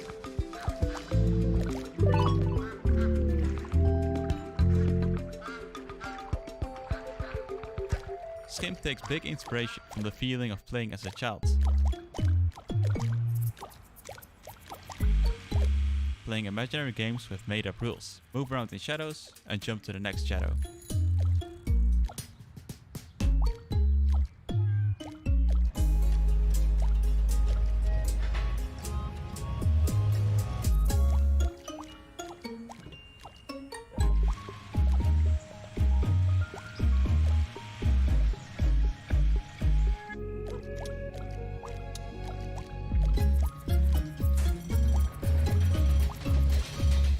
Check it out and follow us at schimgame.com.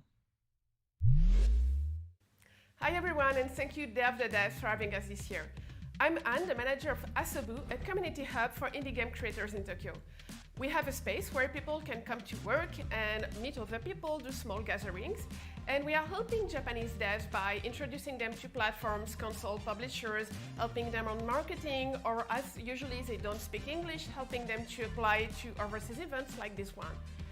And we're also doing a lot of online contents and streams, like our big Asobu Indie Showcase, which will be aired this summer in English and Japanese, or our monthly stream Indie Collection, and podcasts, and many other things you can check on YouTube and Twitch. But first, let's check two really cool Japanese titles.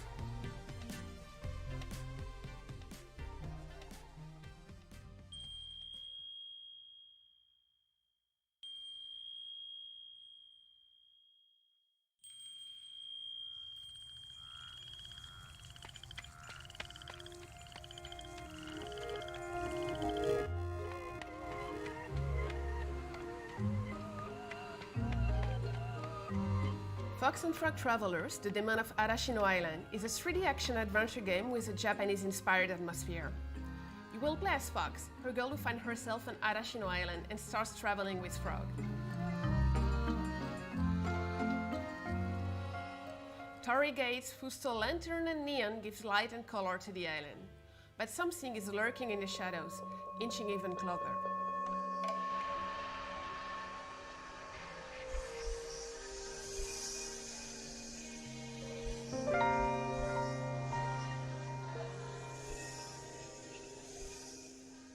Fox and Frog Travelers is developed by Rias, an illustrator and concept artist that came up with the idea for it, based on one of his illustrations.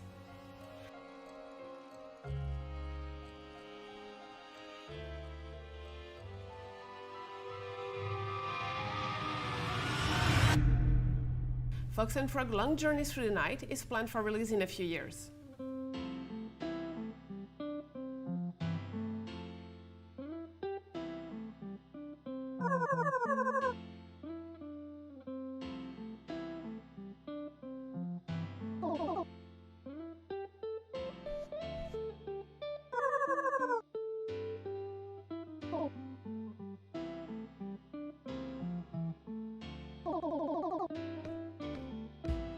First game of the young solo developer Yo Fuji, Goodbye World is a narrative game about two young indie game creators, the shy Kani and the extrovert Kumade.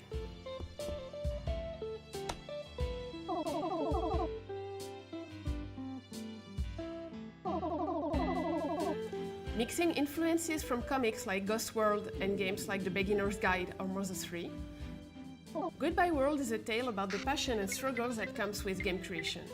Through 13 chapters of the story, rendered in beautiful pixel art in a resolution close to the Super NES and Game Boy Advance.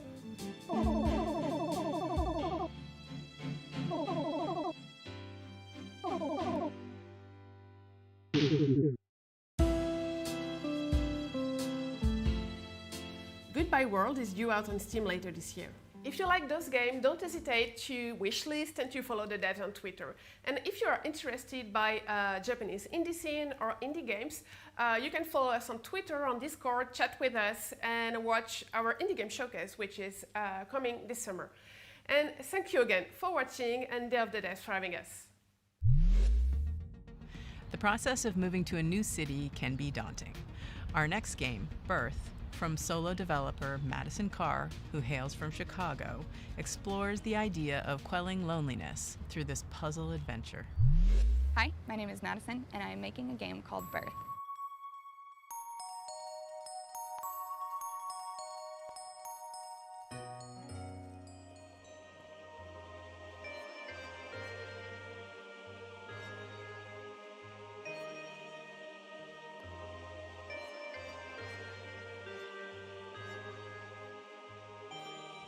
Birth is a point-and-click puzzle game about living alone in a large city.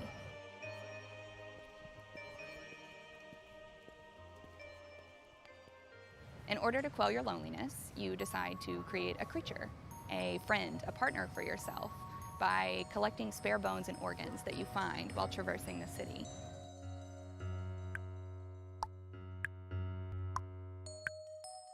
You will explore libraries and post offices and museums and cafes and apartments that don't belong to you.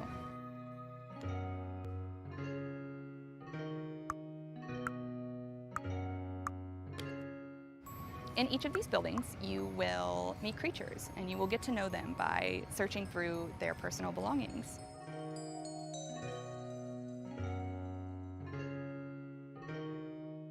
Their laptops and phones, their cabinets and their notebooks.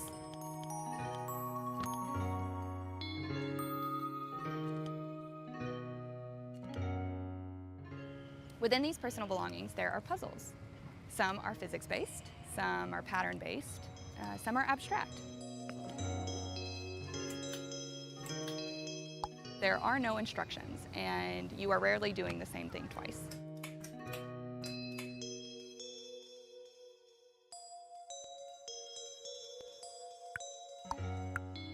Alongside the main game, there are optional hidden tokens that you can find to unlock secret buildings and treasures.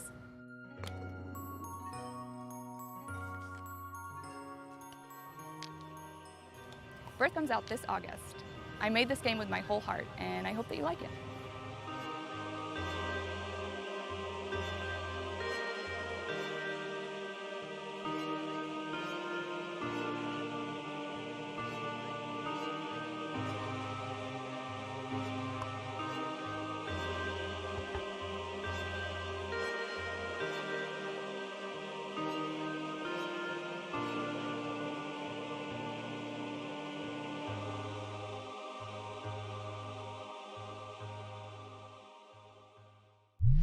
In our next title, How to Say Goodbye, you play as the ghost of a person who's recently died and is embarking on the journey of accepting their own death. The mechanics underscore the message that there's always a way through grief. You may get stuck, but you can always stop, reevaluate, and keep moving. It's all just part of the puzzle. Hi, I'm Florian, co-author of the upcoming narrative puzzle game, How to Say Goodbye.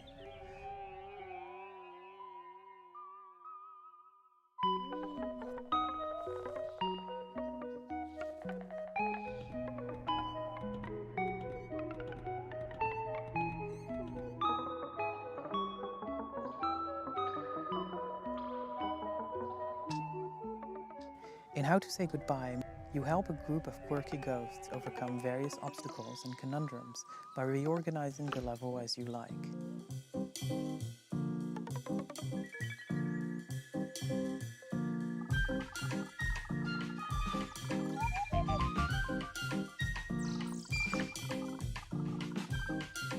Moving one tile will also push the surrounding tiles.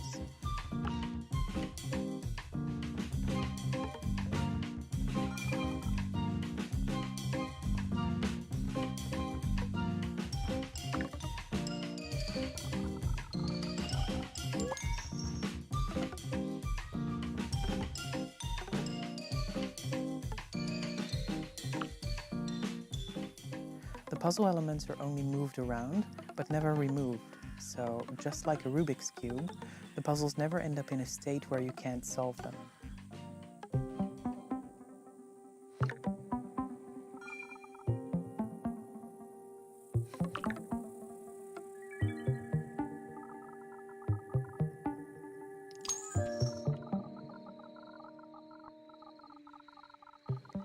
Follow various characters looking to discover why they are still here and how to move on while trying to escape the grasp of an evil wizard who doesn't know how to let go.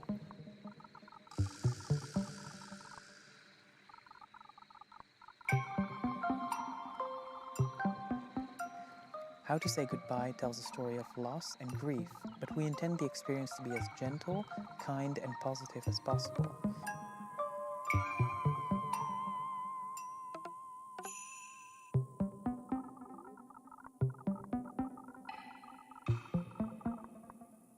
If this sounds like something that you would be interested in, please wishlist the game.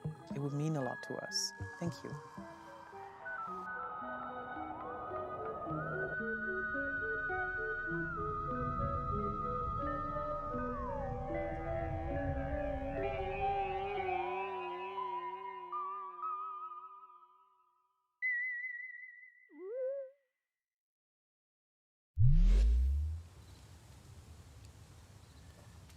Oh, hi. Well, wasn't that a great show and a great cake, and it's all gone, and so now we have to say goodbye. I hope you liked that. I hope you liked all the games. Thank you to all the developers for making such fantastic games and for bringing them here for everyone to enjoy. Special thanks to all of our generous sponsors. You've always been there for us, and we could not do this without you. PlayStation, Idea Xbox, Nintendo, Steam, Epic Games Store. Y'all are awesome. Thank you. Extra special thanks to Dose One, the Magic Man, for supplying all the beats and sound effects and tunes you hear in every Summer Game Fest edition of Day of the Devs. We couldn't have done any of this without you, or at least it'd be really quiet and kind of suck. We're not done with the Day of the Devs 10th anniversary just yet. If you go to dayofthedevs.com and sign up for our newsletter, you will be amongst the first to hear about all the excitement that's to come this year. Other than that, thank you so much to everybody who watched, and we'll see you next year. Bye. We'll see you next time. Aha! You thought it was over, but it is actually not. Day of the Devs continues with a special after-party performance by the one and only Peter Berkman of Anamanaguchi fame. He's debuting new music from a game you've probably never heard of. It's called Little Nemo and the Guardians of Slumberland. And the reason you haven't heard of it is because it's debuting on Kickstarter at this very freaking moment. Enjoy. See you later. Thanks for tuning in to Day of the Devs Summer Game Fest Edition. Bye.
The Games and Online Harassment Hotline is a text message-based, anonymous, and confidential emotional support hotline, and it's created specifically for the gaming community. Because we're gamers and creators, and we want to help each other. So, how does it work? Well, you text us and we listen. Our hotline is 100% anonymous. We can talk about anything you need to, and only what you want to. The Games and Online Harassment Hotline is an inclusive resource for anyone, no matter how you identify. If you feel that you need emotional support, you can start right now by texting support to 23368.